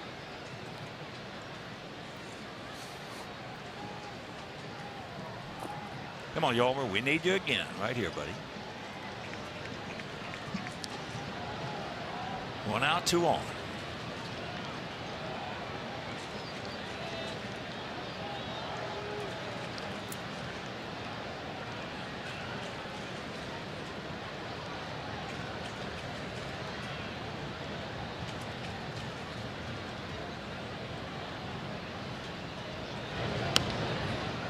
Fouls that back. That was a cutter in on his hands. Couldn't do much with it.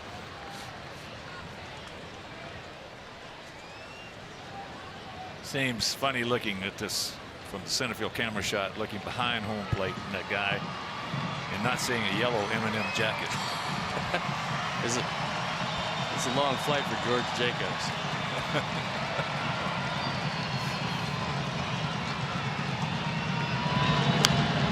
And that's out of play.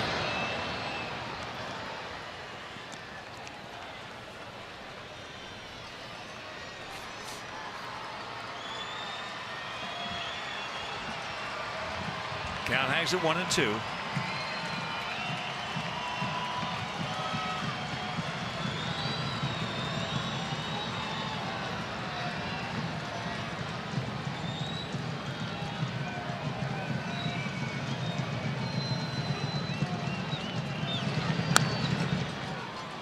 Out and around that one, hooks it hard foul.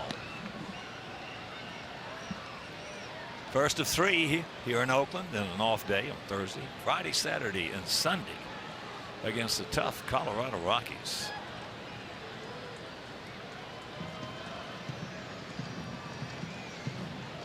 Rockies won their ball game tonight against Cincinnati. They've got some very good young pitching in that Rocky team, and they knew they were going to be stacked in the lineup. I'm anxious to see that third baseman again. Arenado? Yeah. You got Charlie Blackmon in center field, one of the best leadoff hitters around. How about Gonzalez?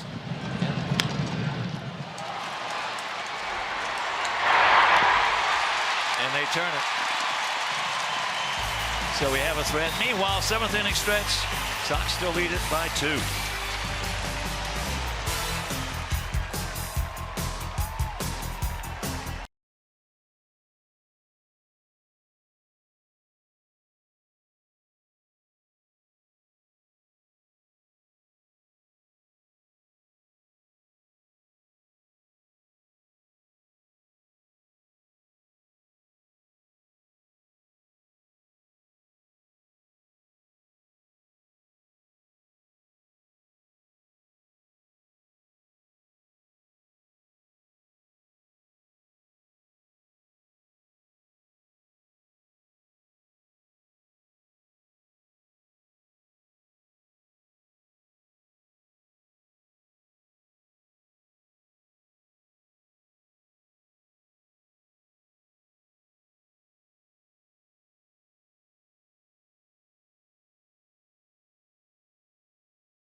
of the series here in Oakland. Coverage begins at 2:30 with White Sox pregame live, or stream the game live on the NBC Sports app or at csnchicago.com.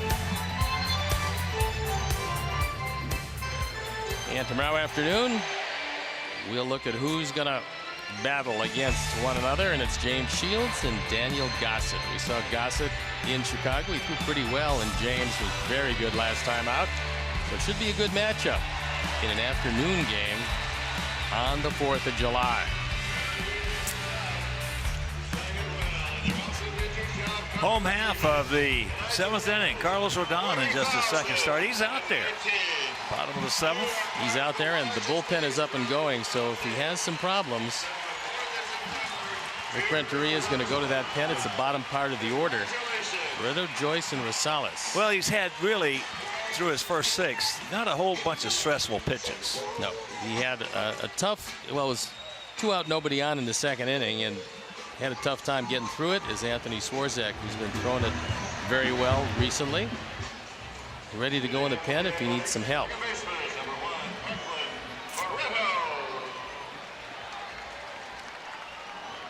Lower third of their order, Barreto, Matt Joyce, and Adam Rosales. Carlos for sure is going to be in there to face Joyce, and then you got 3 right-handers, Rosales, Davis, and Chapman after Joyce. Well, I think these 2 are going to be it. Yep, should be, with, of course, a minimum of pitches to this point, 89 pitches. That's pretty good when you have 9 strikeouts. Good rip. Good rip by Barreto.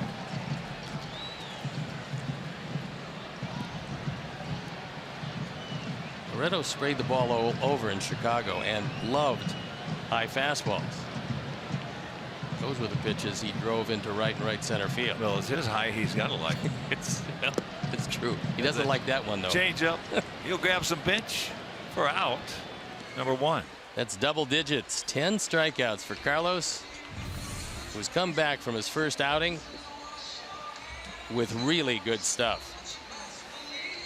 Good changeup. That's been changeup and the put away slider have been the 2 pitches tonight that really have allowed Carlos the 10 strikeouts and just the 2 runs.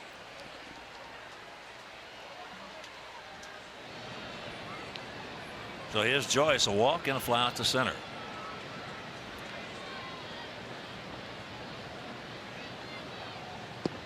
Checks it up, takes a strike. 10 punch outs for this young man. Some excellent numbers here into the 7th inning. Well, he had this in the course of a young man's career, especially a talent.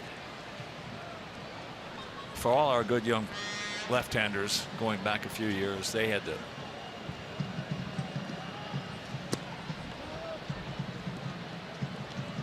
the chance to enjoy a Mark Burley, to watch how competitive he was. He had to be, and all the players knew it, for Mark to have the stuff that he had, to go out there and get major league hitters out the way he did.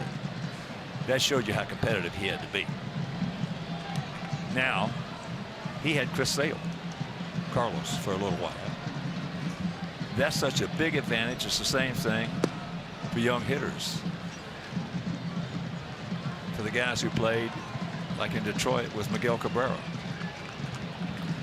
and Victor Martinez on the same team. Boy, you can learn so much from those guys. I think I've mentioned this to you several times. I learned a ton on how to compete against good major league pitching at the major league by playing against Al Kaline, who was a Hall of Famer for the Tigers. The way hitting behind Yastrzemski when he won the Triple Crown, the way he could ratchet it up against good major league pitching. A lot of guys gonna hit mediocre stuff out there. But there's the base on balls.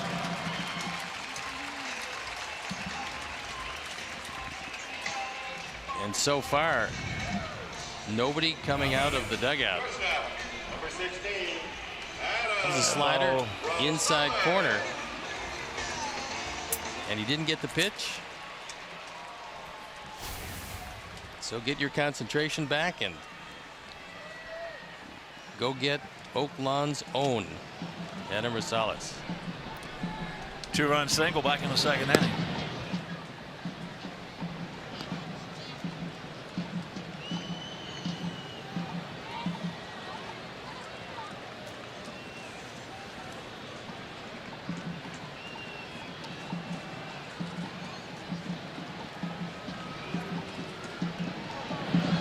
Change up. He's got what you call a power changeup, set up by that high fastball and that put away slider down and into the right-handers. Well, he's getting more and more confidence in it, and with that, he's going to throw more of them. Well, I know I've faced some left-handers with good changeups, and it seemed like every time they threw it with conviction and with tremendous arm speed. Release point arm speed, that's and the key. Poof, it just didn't get there. Doesn't get there. Looks like it's on a string.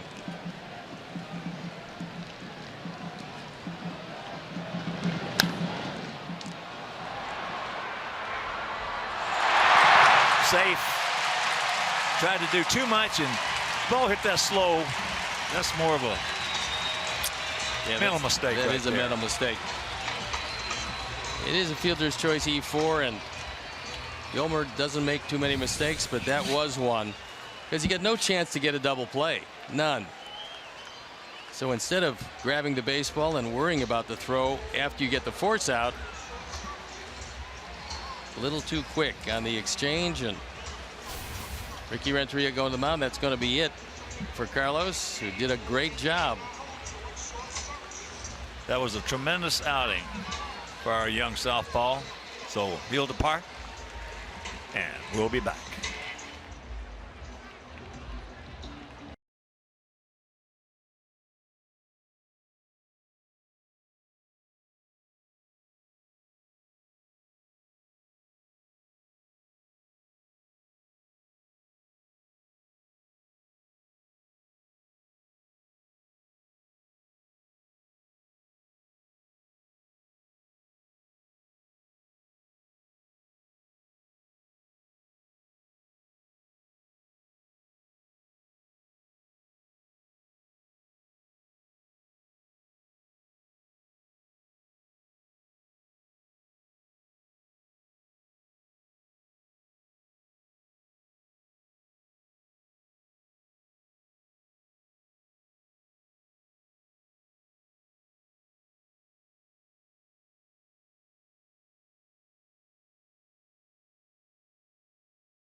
Paul, reminder, Sox fans, on Wednesday, July 26th at 7:10, your White Sox take on the Chicago Cubs. Now, the first 10,000 fans will receive a White Sox lunch bag presented by all the great folks at United Airlines. United, proud to fly our White Sox. Purchase tickets today by visiting whitesox.com or calling 866-SOX-GAME. Hyundai call to the pen is Anthony Swarzak, who comes into a problem. Runners at first and second, only one out, on for the 34th time. He's 4-2. His ERA a fine 2.61. It's been going down recently. And there you look at some pretty impressive numbers as a pinch hitter for Rajay Davis.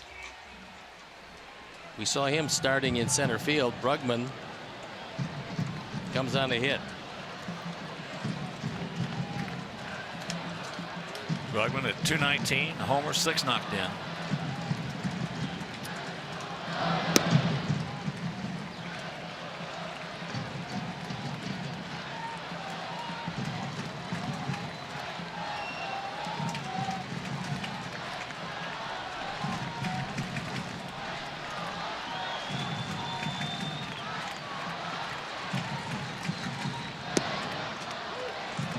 Takes that for a strike. Count evens at 1. Tying runs aboard.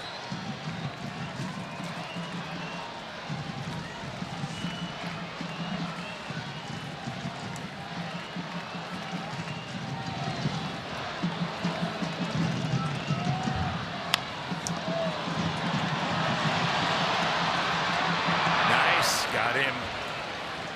Good play. 2 down.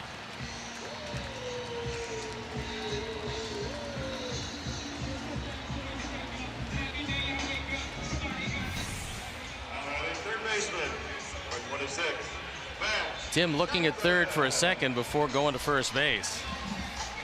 Had a similar play in yesterday's game. That's a good effort to get the out as he was going away from the throw. But the runners move up 90 feet. So here is Chapman. Matt Chapman, third baseman. Well, for the most part, you get guys who come up and they have really good baseball acumen, good baseball sense. But you can acquire that. And you can acquire that coming up if people tell you about it. And the way you learn it is you have choices. The scoreboard will tell you everything you got to know about a baseball game as a player out on the field. Tell you everything you got to know. When you look at that scoreboard, you're going to be thinking in advance. Okay, this is what's going to happen if that ball's hit to me. This is what I'm going to do. If you're a second baseman or shortstop, who's hitting? Can I turn double play? If I can't, make sure I just get the first down. And that makes you a smarter player, which Sanchez, and make no mistake about it, is one of the smartest players on our club. That was just a mental mistake right there, though. But that's how you acquire your baseball smarts, is by thinking. You just can't wait and then react.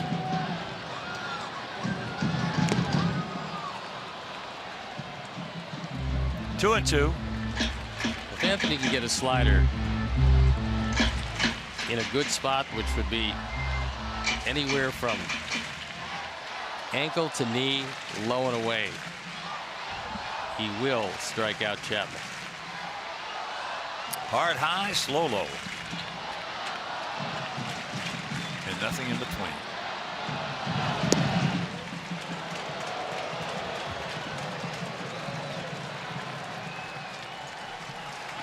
Anthony went with the fastball, wanted the call, didn't get it from Jim Reynolds. We'll take a look. It's awfully close. And Carlos thought it was there. He's got a rooting interest in this one. Full count.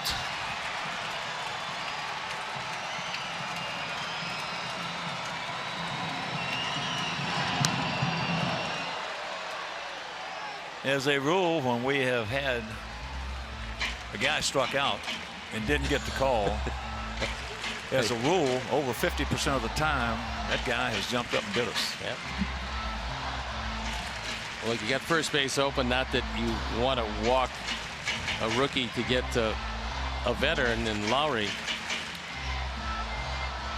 You get a guy that might be over anxious, and he's tried a couple of fastballs. One called the ball, the other fouled off. Let's see if Kevin and Anthony came together and see what pitch they want. Well, the only thing I don't want to see is a get me over breaking ball. No, if you're going to throw a slider, throw your best one. That's exactly right. He gone, yes! Attaboy, Anthony. And we're into the 8th.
eClickLending.com.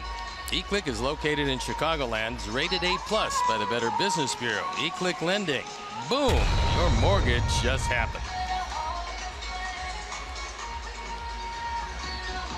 So Jacob Brugman got a chance to pinch hit, now stays in the game in center field. As the lines, Carlos Rodon, just terrific. 6 1/3, 10 strikeouts, gave up just 2 runs, both earned on 4 hits with 3 walks.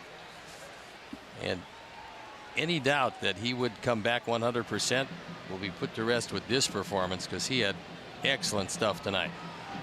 He had a great changeup, a power changeup. Yeah, he did. As here's Anderson. Ball hit hard. Lowry bobbles. Can't get him. That's tough play. But Rosales, I should say. 1-hop rocket. And we'll have to see exactly how it's scored. It's either going to be the 7th error of the year, or it's going to be the 2nd hit of the night for Tim. Tough play, getting a lot of overspin on it as it comes to Rosales. Just eats him up, and we'll see. That overspin just ate him up. Yep. Let's take advantage of it.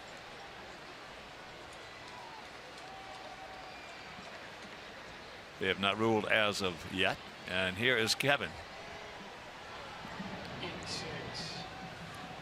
Well, they're not going to give him a hit. Error 6. Kevin is 1 for 3.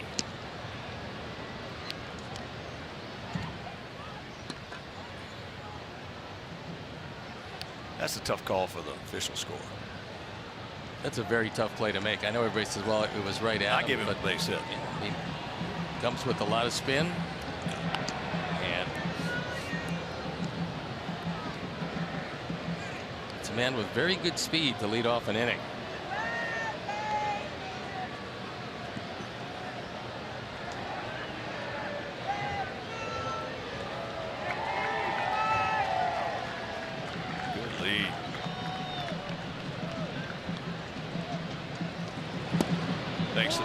Takes the ball in.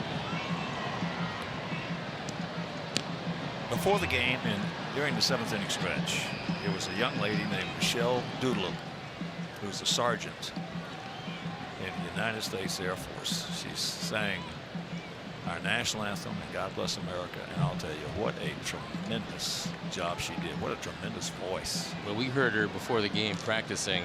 It sounded good then, it sounds better now. I'll tell you, it's amazing how she's got the kind of voice that you can say, hey, anywhere she wants to go, with the exception of country music. Yeah. Oh, she did a wonderful job.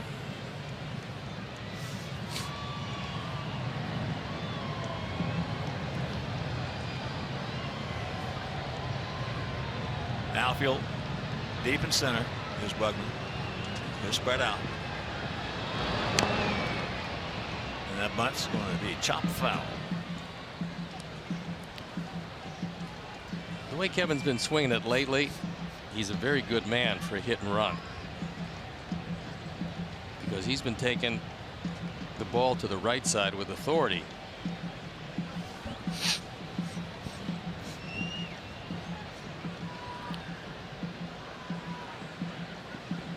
Egley looking over at Bob Melvin for what he wants him to do.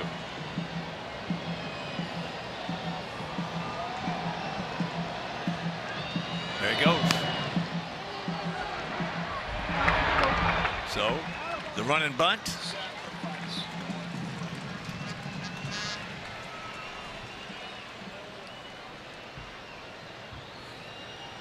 Good job of executing, as Kevin has his first sacrifice bunt of the year. Number 61. It might be of his career.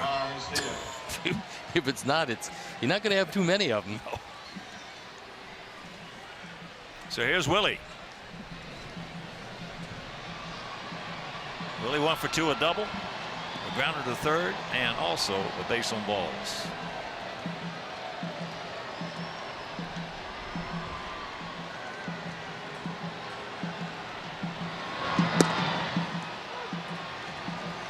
Take strike 1.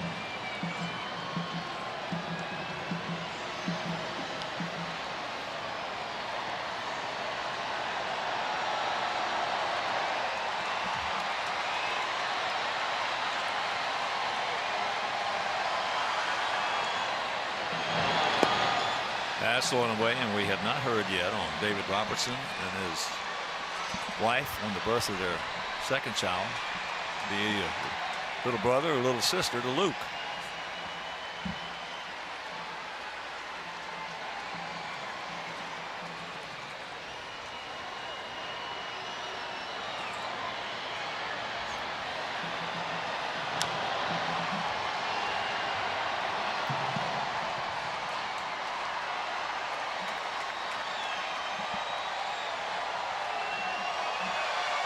Nick Capra going to make some friends. That's a pretty long toss here in Oakland from the coach's box into the seats.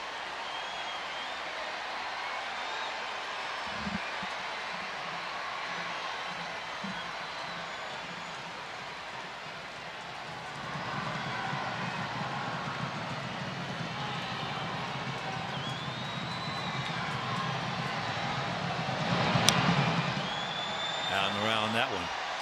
Like Tim was trying to measure him to see if he was going to look back another time.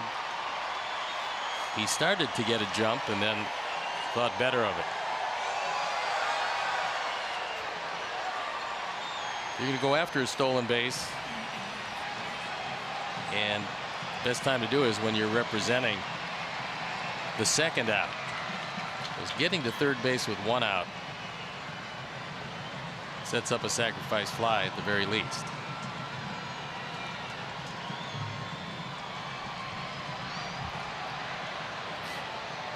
Willie just 24 years old. Like so many of our youngsters, a ton of talent.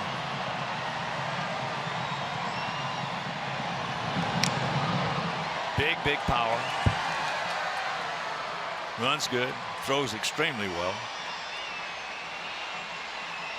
Took 8 years to get to the major leagues, but he's still very young, as you mentioned. I mean, doesn't matter how long it took you to get here. When you get here, you're still young enough to make it work for you.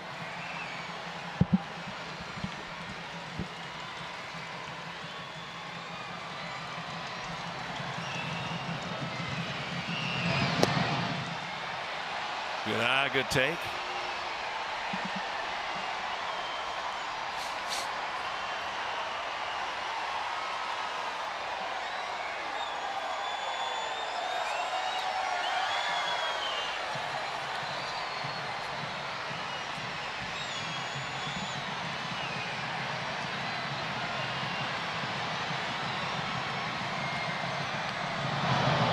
There's a base hit.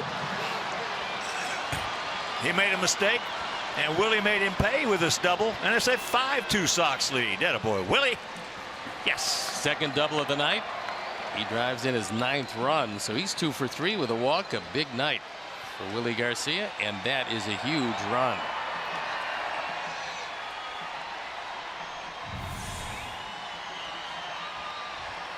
That's a curveball that stayed over the inner portion of the plate. You see Fegley as he moved to his right. He wanted it low and away, didn't get it there, and Willie swinging it well.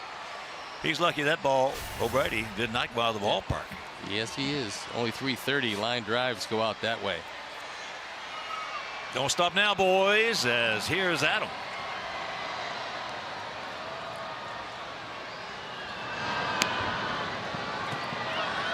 And that spin got him. Spin just ate Fegley up.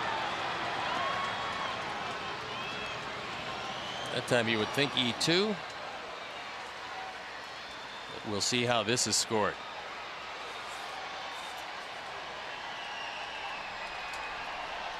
And that's going to bring up Cabrera. Now batting, number 53. Could very well be the 6th error of the year for Josh Fegley. Oh, it's a spin here. Just ate him up. Well, it spun right back to him. I don't think he expected it to come back to him like that.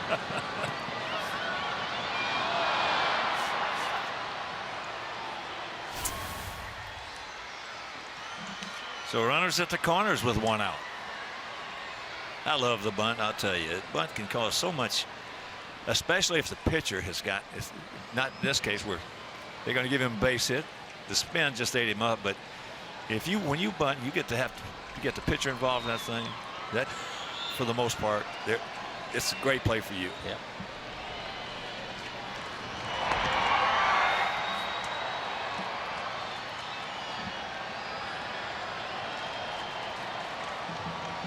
To this point, it's Brady against the world because nobody is throwing in the pen. I think Bob Melvin wants to use another pitcher if he can get away with it. But Melky's been swinging it really well.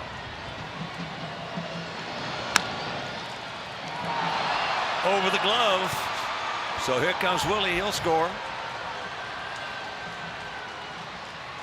And that should be a double. The only thing that he could have done different is get in front and take it off the chest. Yeah, probably would have been best to try to knock it down, but Alonso always been a good defender at first base. This was not one of his better efforts. You got to block that ball somehow. Yeah, he's got time. Tries to play it off to the side. You can at least get one out if you block it at all. That's one of those plays that you just got to take it right off the chest, knock it down, keep it in front of you, and as you mentioned, Steve, get one out. Yeah, I mean, Brady this inning has been let down by his defense more than anything else. So now he's got second and third. Now batting. Goes as a two-base hit. Elkman with his third hit. Well, that is the correct call. And 48 of them driven in. So now the infield in for Abreu. They've got to be in with the speed of Engel at third.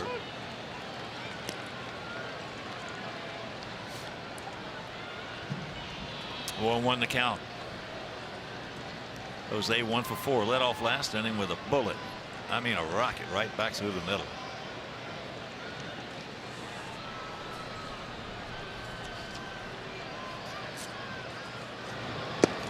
Checks it up. Good check. Count evens at 1, so a big pitch coming up in this at bat. Melky's double was the 6th of the night. 2 by Willie Garcia, 2 by Todd Frazier, 1 by Davidson, 1 by Melky. Come on, Jose, put some short arms on him right here.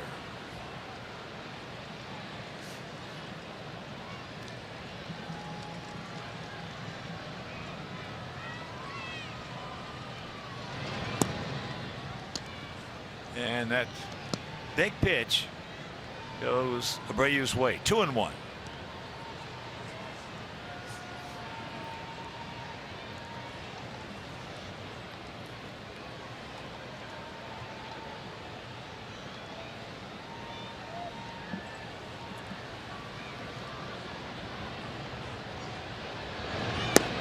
Three and one. They're going around him. Yeah, this is a pitcher on. You might as well just put him on first base because you got a young pitcher on the mound, and you ask him to pitch around. A lot of times he throws a wild pitch. It's Todd Frazier waiting for the resolution of this at bat. Todd 2 for 3, a couple doubles, a couple runs scored, a couple RBIs. He tried to put the short arms on him, and a full count.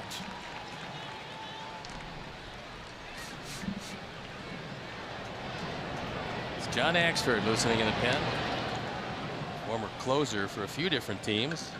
Boy, he had a good year, a couple of years in Milwaukee, didn't he? Yeah, he had great stuff. Had a wonderful over-the-top curveball. And a payoff pitch. Oh, he got a good pitch to hit and just underneath. That was right down the middle. I fouled it straight back. What's this one?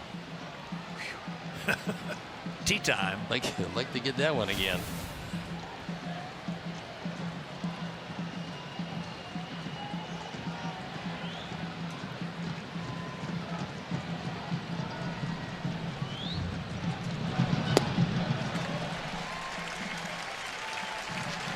Two down. Big out for O'Brady. Now batting. Number 21, Todd Frazier.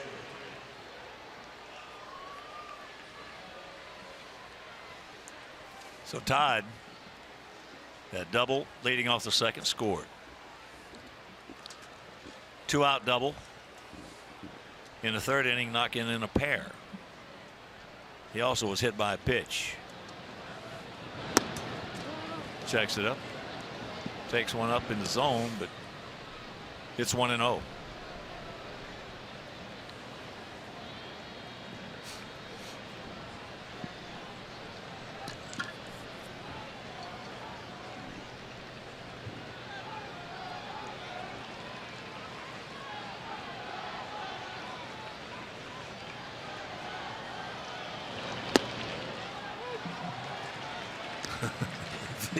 It was the old even up.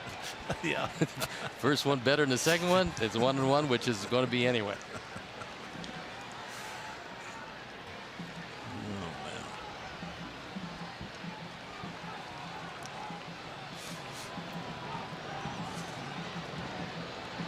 man. Two and one.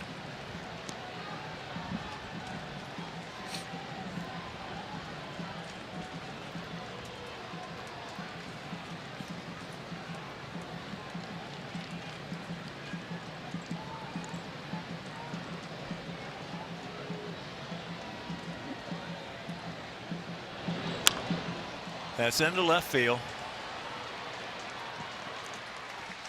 But we get a couple of gift runs right there. We'll take them, and it's 6-2 Sox.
Our Chuck par excellence studio man. I believe that he's exhausted from 2 live hits tonight. Didn't tape any, stayed right there, going the distance for us. But he's a trooper. He's hanging in there. He's hanging in.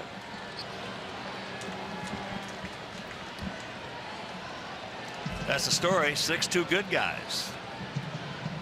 Jed Lowry takes up high.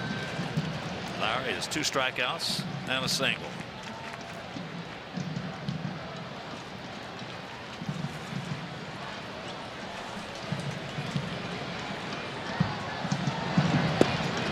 Big hack, no contact. There is Dan Jennings loosening up. Got Alonso 2 up third this inning.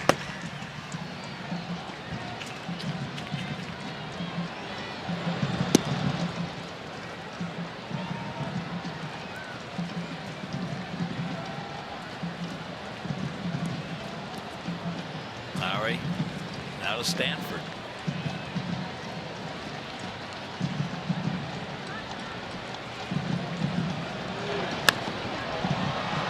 the right size, get foul, and wrong shape.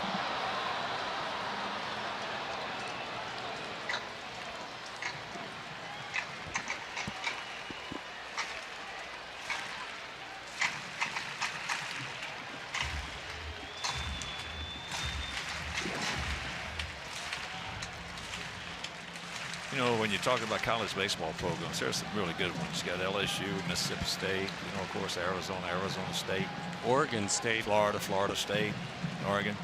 You very seldom hear about Stanford, and they have a tremendous baseball program. They've had one of those for years. Over, giving, he's there, yes. That's not an out in any other major league park in the country except this one. And that's why pitchers have always loved to pitch here. And hitters, not quite as much as some other places. And this is the antithesis of Fenway Park. that is nothing.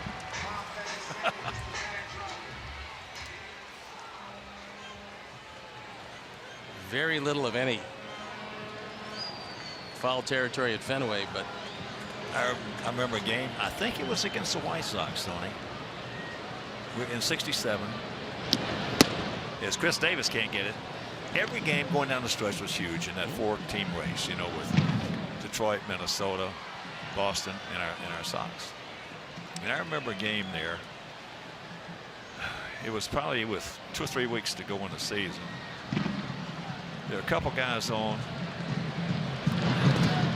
and I think it was Bobby Locker pitching. I'm not sure. I couldn't swear. I wouldn't bet on it, but I think it was Bobby Locker. Yaz was at the plate. Now, first and third.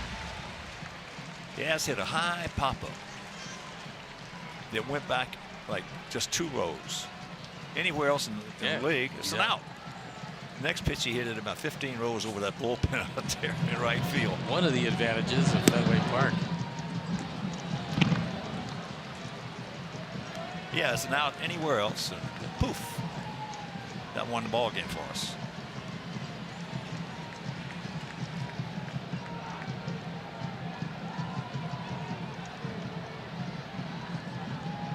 Davis 0 for 3 with a couple of strikeouts and a grounder to short.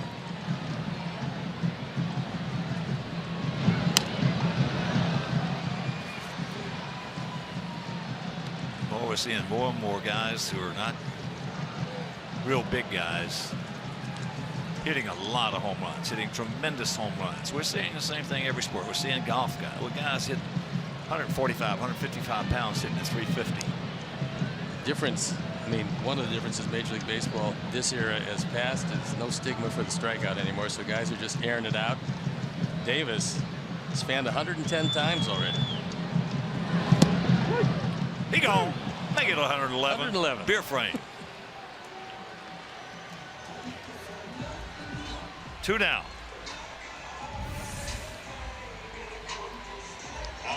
Got him looking. It was right there. I think one of the big reasons that the change in philosophy, change in thinking, and Ted Williams was one of the guys that actually came in, is here we go with, here comes Ricky. He has made the call. As Steve said, for the left-hander, Yonder Alonso, and another tremendous job by Anthony Swarzak. What a season he's been having. Heel apart. Jennings comes on, and we'll be back.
Dominate in your very own Derby competition, the official MLB.com Home Run Derby game on the App Store and Google Play. Now swing for the fences against more than 10 million players from around the world as your favorite Derby All-Star. Download Home Run Derby for free. As Tom Patrick, the Whimperoo, would say, for free today. Our Hyundai call to the pen is Dan Jennings. He comes in with the bases clean. 6-2 game. On for the 39th time. Put him in to face the first-time All-Star, Yonder Alonso.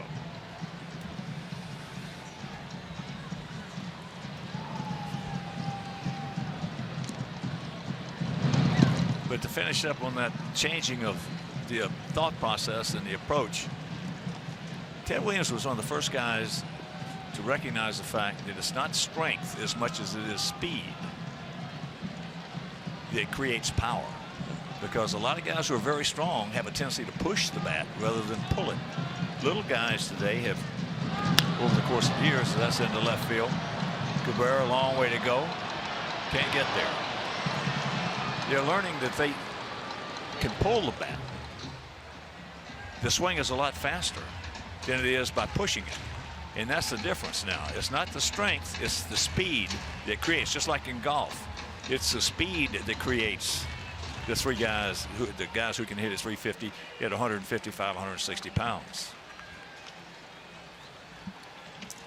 And baseball, velocity through the strike zone is it. I mean, that creates same thing. Any kind of distance you want. It's all velocity driven. That's cued foul.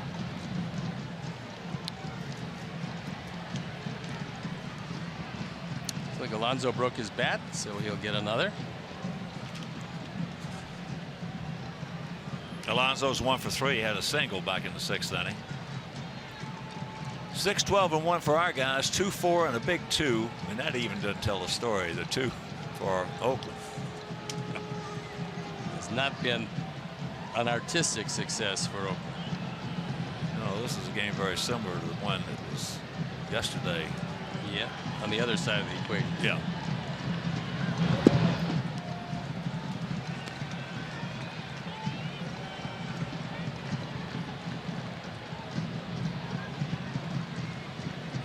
Melvin, not fooled by much. You'd like to see the defense improve on this team, but not going to do that anytime soon. He gone. And we're into the 9th, leading by 4.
With Papa John's Pizza all season long. Now, the day after the Sox win, you get 50% off your entire online order of regular menu priced items only at papajohns.com. When you use promo code SOXWINS, that's valid at participating Papa John's locations. Better ingredients, better pizza. Papa John's. John Axford comes in the ball game out for the 19th time. It has not been a good year to this point. Opponent's hitting .299 with left-handers killing him to the tune of .419.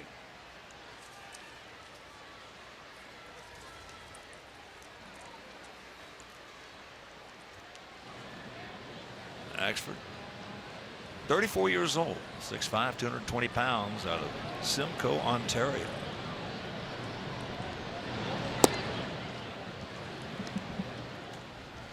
Davidson, 46 saves in 2011 at Milwaukee, and in 2012 had 35. How about an ERA of 195 in that great year he had with the Brewers? 195 and 74 appearances. Came back with 75 appearances the next year. Usually that'll blow a boat out of water.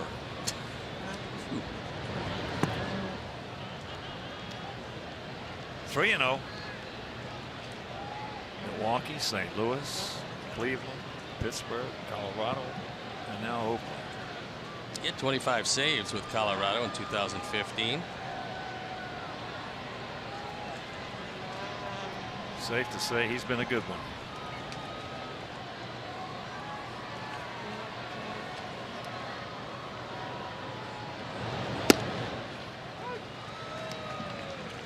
Three and one to count.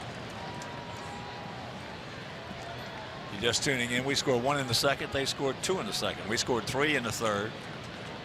And we scored 2 in the 8th. Is theirs ball 4.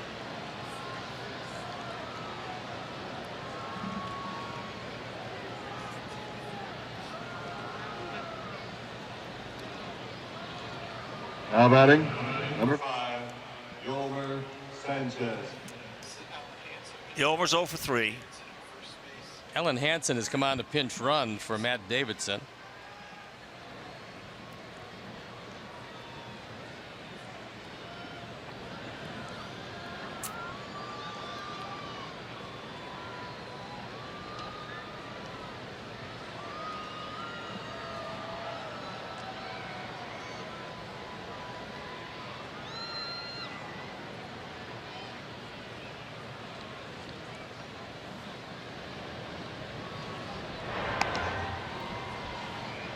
Let's pick up 1 or 2 more.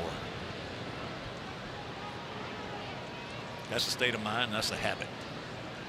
Doesn't make any difference what the score is. Been doing a good job of adding on. Adding on. That's right.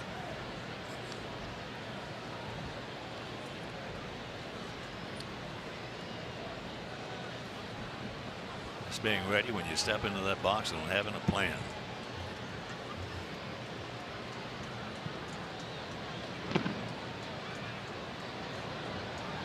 Pitch out, nothing on. That's one of the greatest sayings in the history of the game. And it holds true now as it did over 50 years ago when I broke in, and probably 50 years before that. A bad idea is better than no idea at all.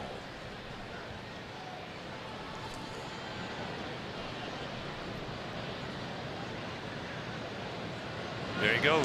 That pitch is fouled away because you can improve on a bad idea. When you got no idea at all, you got nothing to improve on. Allen did a nice job. He wanted to make sure from Lance Barrett that it was indeed a foul ball before he got off second base, because there's a good chance those middle infielders might occasionally not tell you the truth about that. Then yell for the ball and you're out.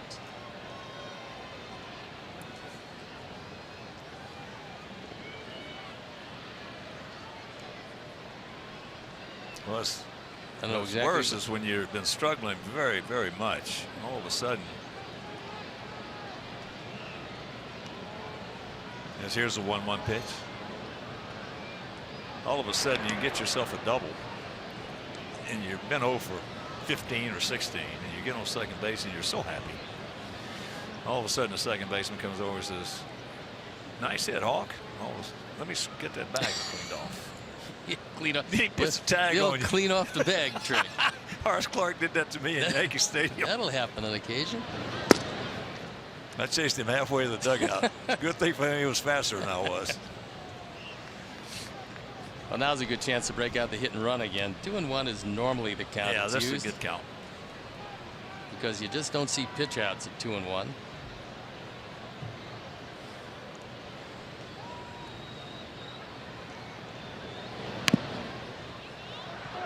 And that's a fair ball. And that's, tell you what, it's another good play. Yeah, Chapman's good down there. We did not see him in Chicago, but now he's healthy. He had an infection in his knee. The fortunate part was it wasn't on the inside of the knee, it was on the outside. And a good play on an off-balance throw. He got it there because that's a good bunt.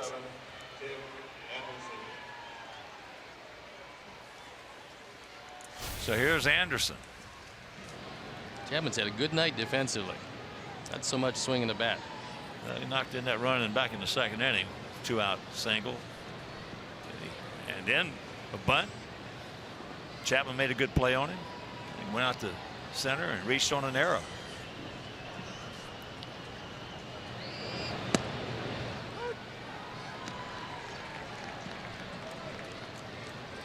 To this day, I still can't understand. I can't figure out if Tim is able to separate his defense from his offense, or his offense from his defense.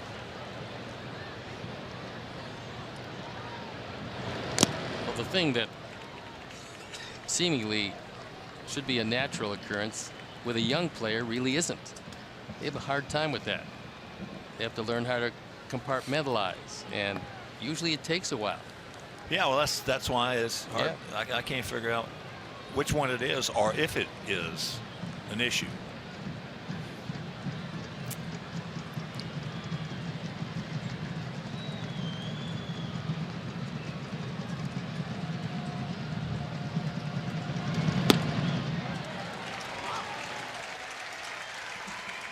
Two down.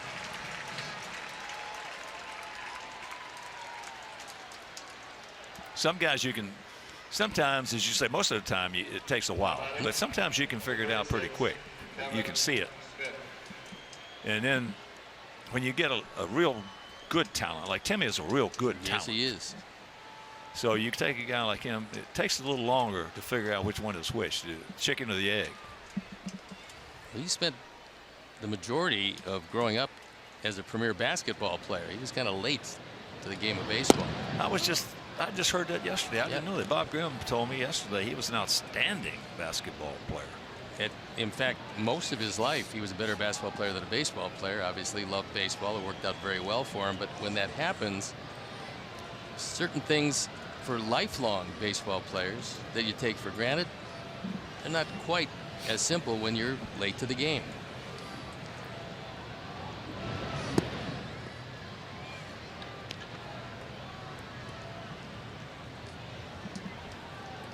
Kevin, 1 for 3 with a sacrifice bunt. Tim is a very smart guy. He's going to be able to figure it out. And like a lot of youngsters, especially at the shortstop position, when they're young, they make a lot of errors. And when it smooths out, their talent takes them, because he's phenomenally talented. Well, he's catching a big break in this rebuilding mode. Yeah, absolutely. That's a big break for him.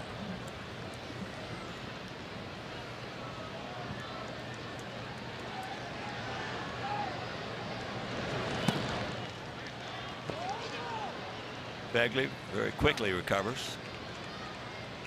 Kevin made the wise move because he doesn't know if Fegley's going to throw the ball to third base or not, so he decides to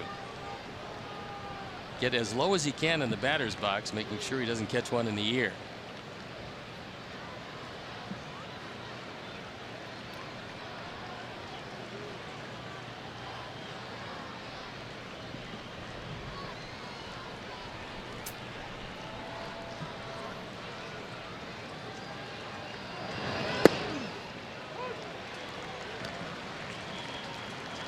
3-1 the count.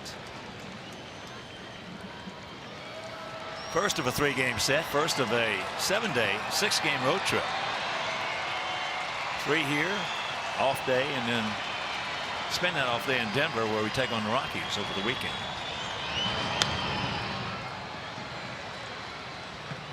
That's the mezzanine section and a full count.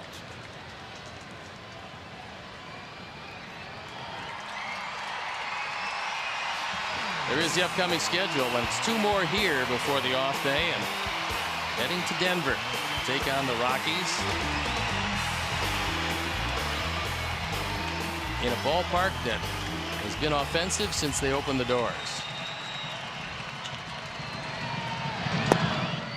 And there's ball 4. So the second walk of the inning.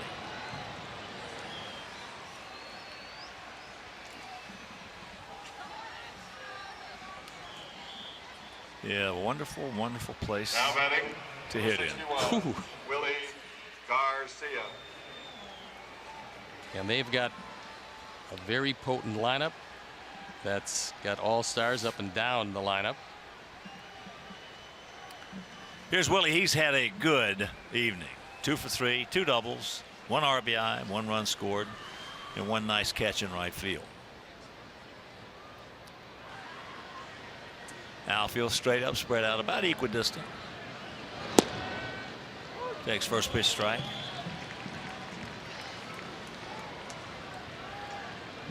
Yeah, for a long time, Denver and Atlanta were the best 2 places for home run hitters. Cincinnati's right up there. Well, Atlanta was the second highest elevation in Major League Baseball.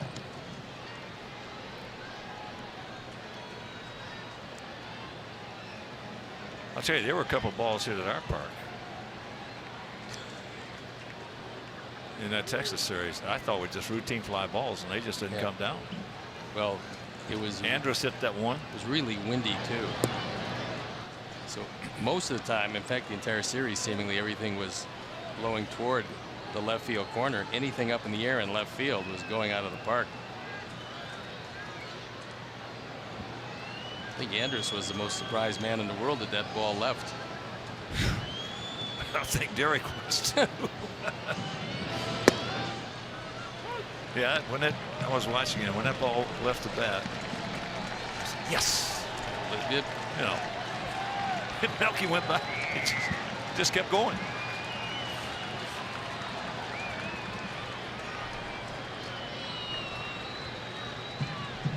All right, the 2-2 is full.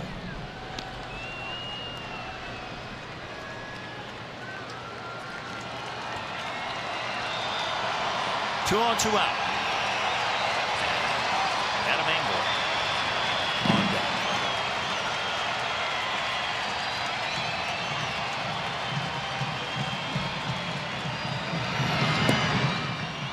And that will load him up on the 3rd walk of the inning.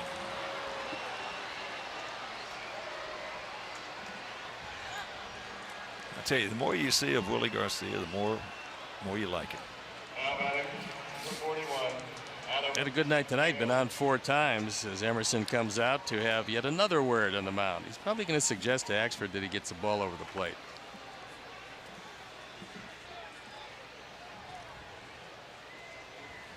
Bob fighting to stay awake during this aspect of the game where his reliever cannot find the plate.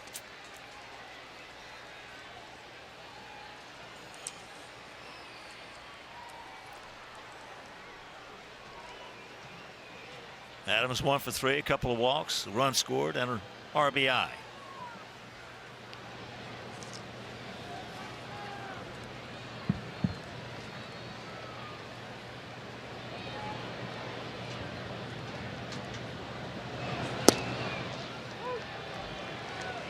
Right on the outside edge of the outside corner.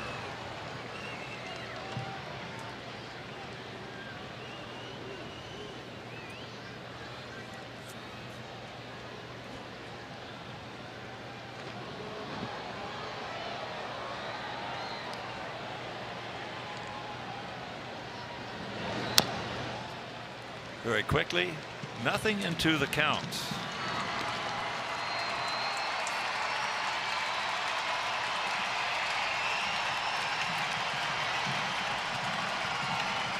Okay, who else is doing a good job? Paul Molitor. That club's 2 over 500. He's in his 3rd year of managing, and talking with him, you know, he never managed anywhere before. So at first, all the things that are commonplace to most guys who have managed in various levels, for him were all new. And even though he was a great player, it doesn't translate sometimes. Well, again, you know how I feel about it. The mouth lies, the eyes don't. The eyes will tell you, because those kids give Paul 27 outs and they bust their butts down the line. And they got some offense in that team. Oh, they got some of the strongest guys in the game. 1-2.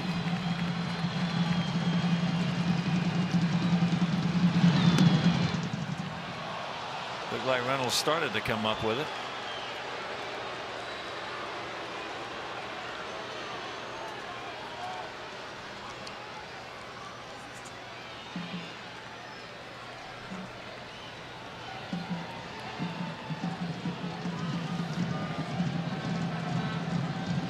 See if they, how tricky they want to get right here, since he's walked the bases loaded. And it goes full. He tried to. Well, this has been the story of the inning. He's gotten ahead of just about each and every one of the hitters, and doesn't throw strike.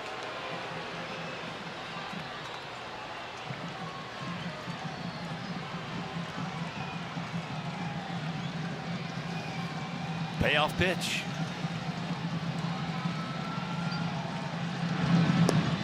And that's ball 4, and it's 7-2. 4th walk of the inning. Another good at bat for Adam Engel. Drives in his 5th run. And now the bullpen up and going. Number 53, Melky Cabrera. So here's Cabrera. He's 3 for 5. RBI double. He also has scored a run.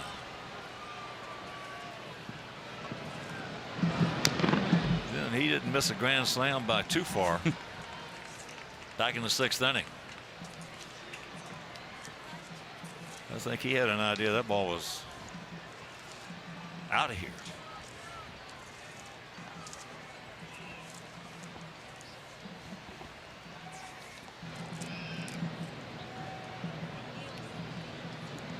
It's Zach Neal loosening in the pen.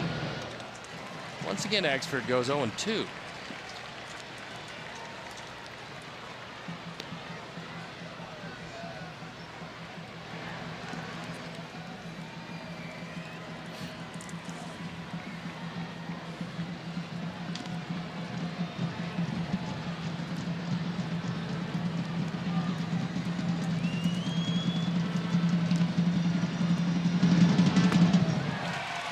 Got him, but we put one more up here. We'll go to the bottom of the 9th, leading by 5.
the game. It's Miller time, brought to you by Miller Lite. And here's our Miller moment, and it came off the bat of Todd Frazier.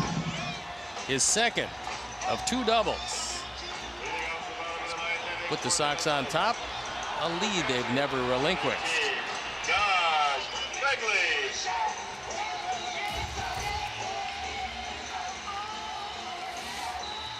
Todd with a very good night. Been on base 3 times, couple of doubles, 2 driven in, and got hit once.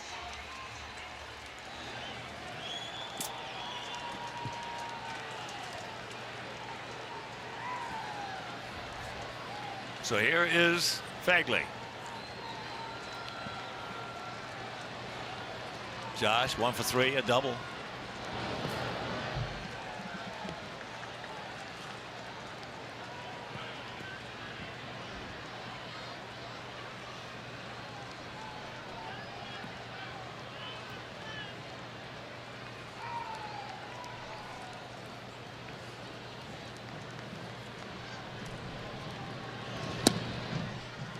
One and one to count. Former Sox receiver.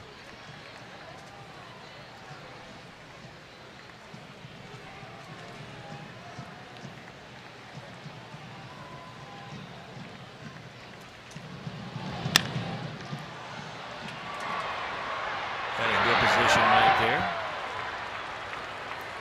And sharply hit grounder, so 1 out.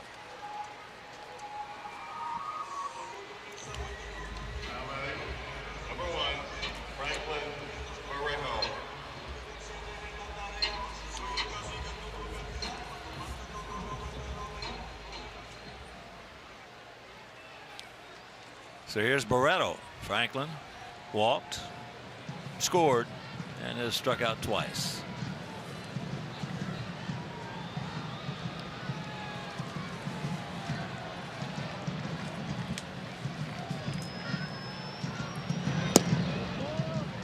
Takes outside.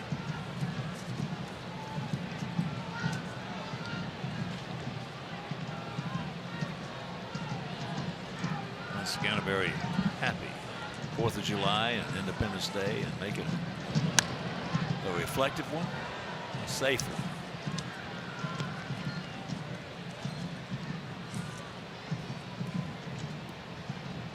For all those who have sacrificed for us.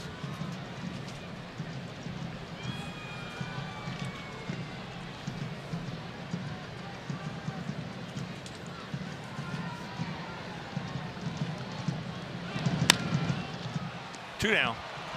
8 him up.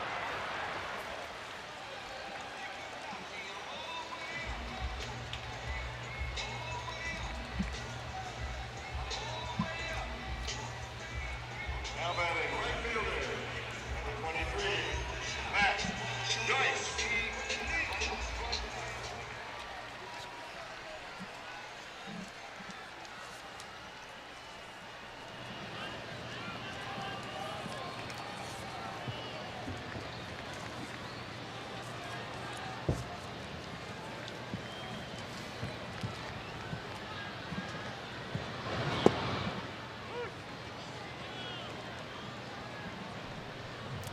Matt Joyce takes strike 1. Matt 0 for 1 with a couple of walks.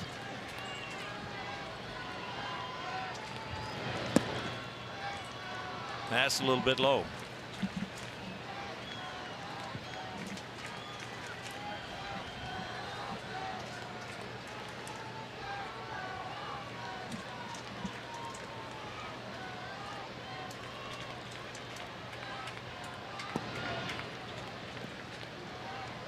Two and one.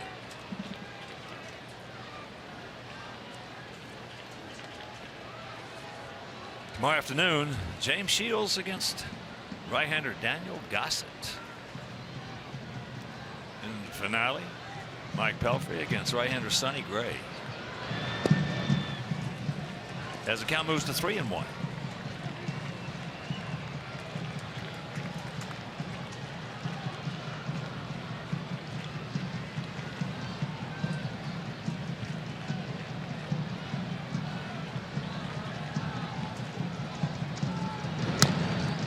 It's full with 2 down here in the bottom of the 9th. Sox on top by 5.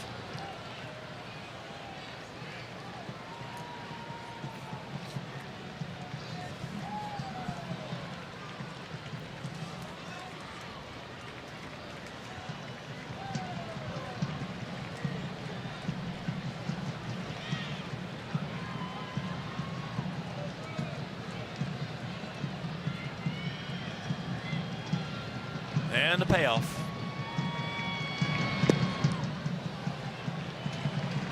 Ball 4.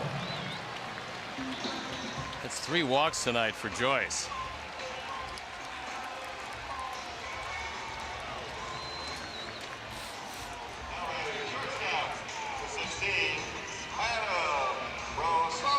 So here's the shortstop, Adam. 1 for 3 with that 2-run single back in the 2nd inning.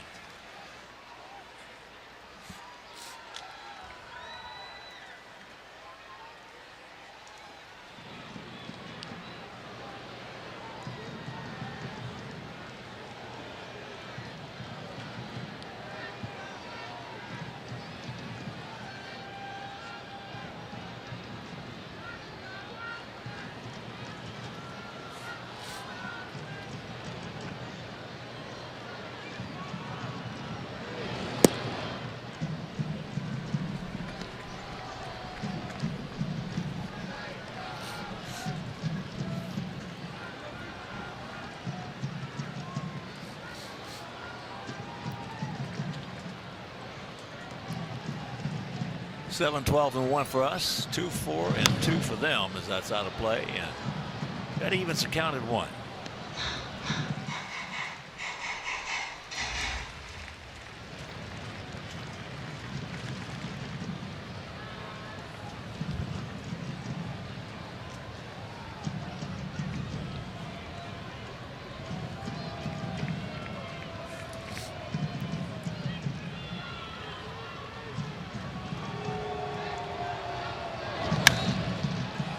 Up the middle and into center field.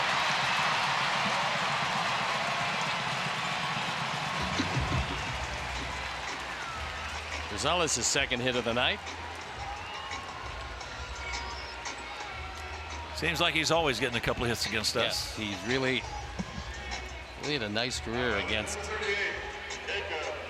the team he used to cheer for.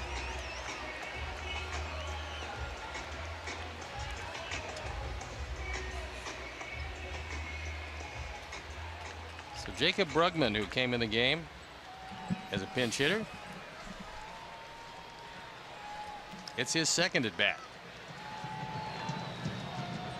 Out of Brigham Young. Sox bullpen up and going.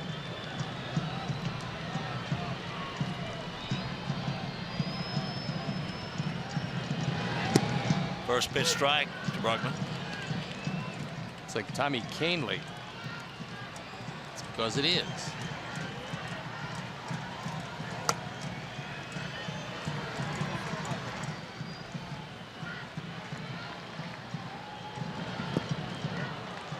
Very quickly, nothing in 2, so way ahead of Jacob Brugman.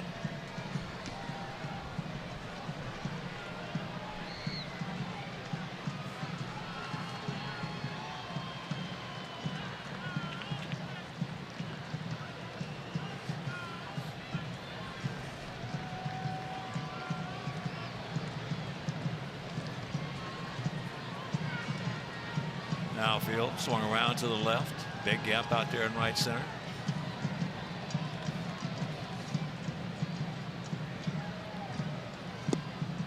Lays off that one.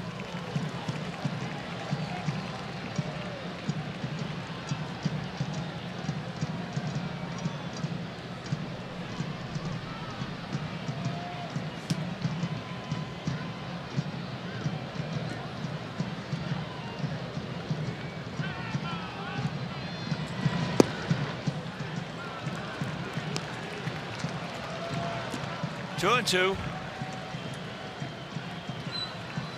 Come on, Dan. Not too fine, not too fine.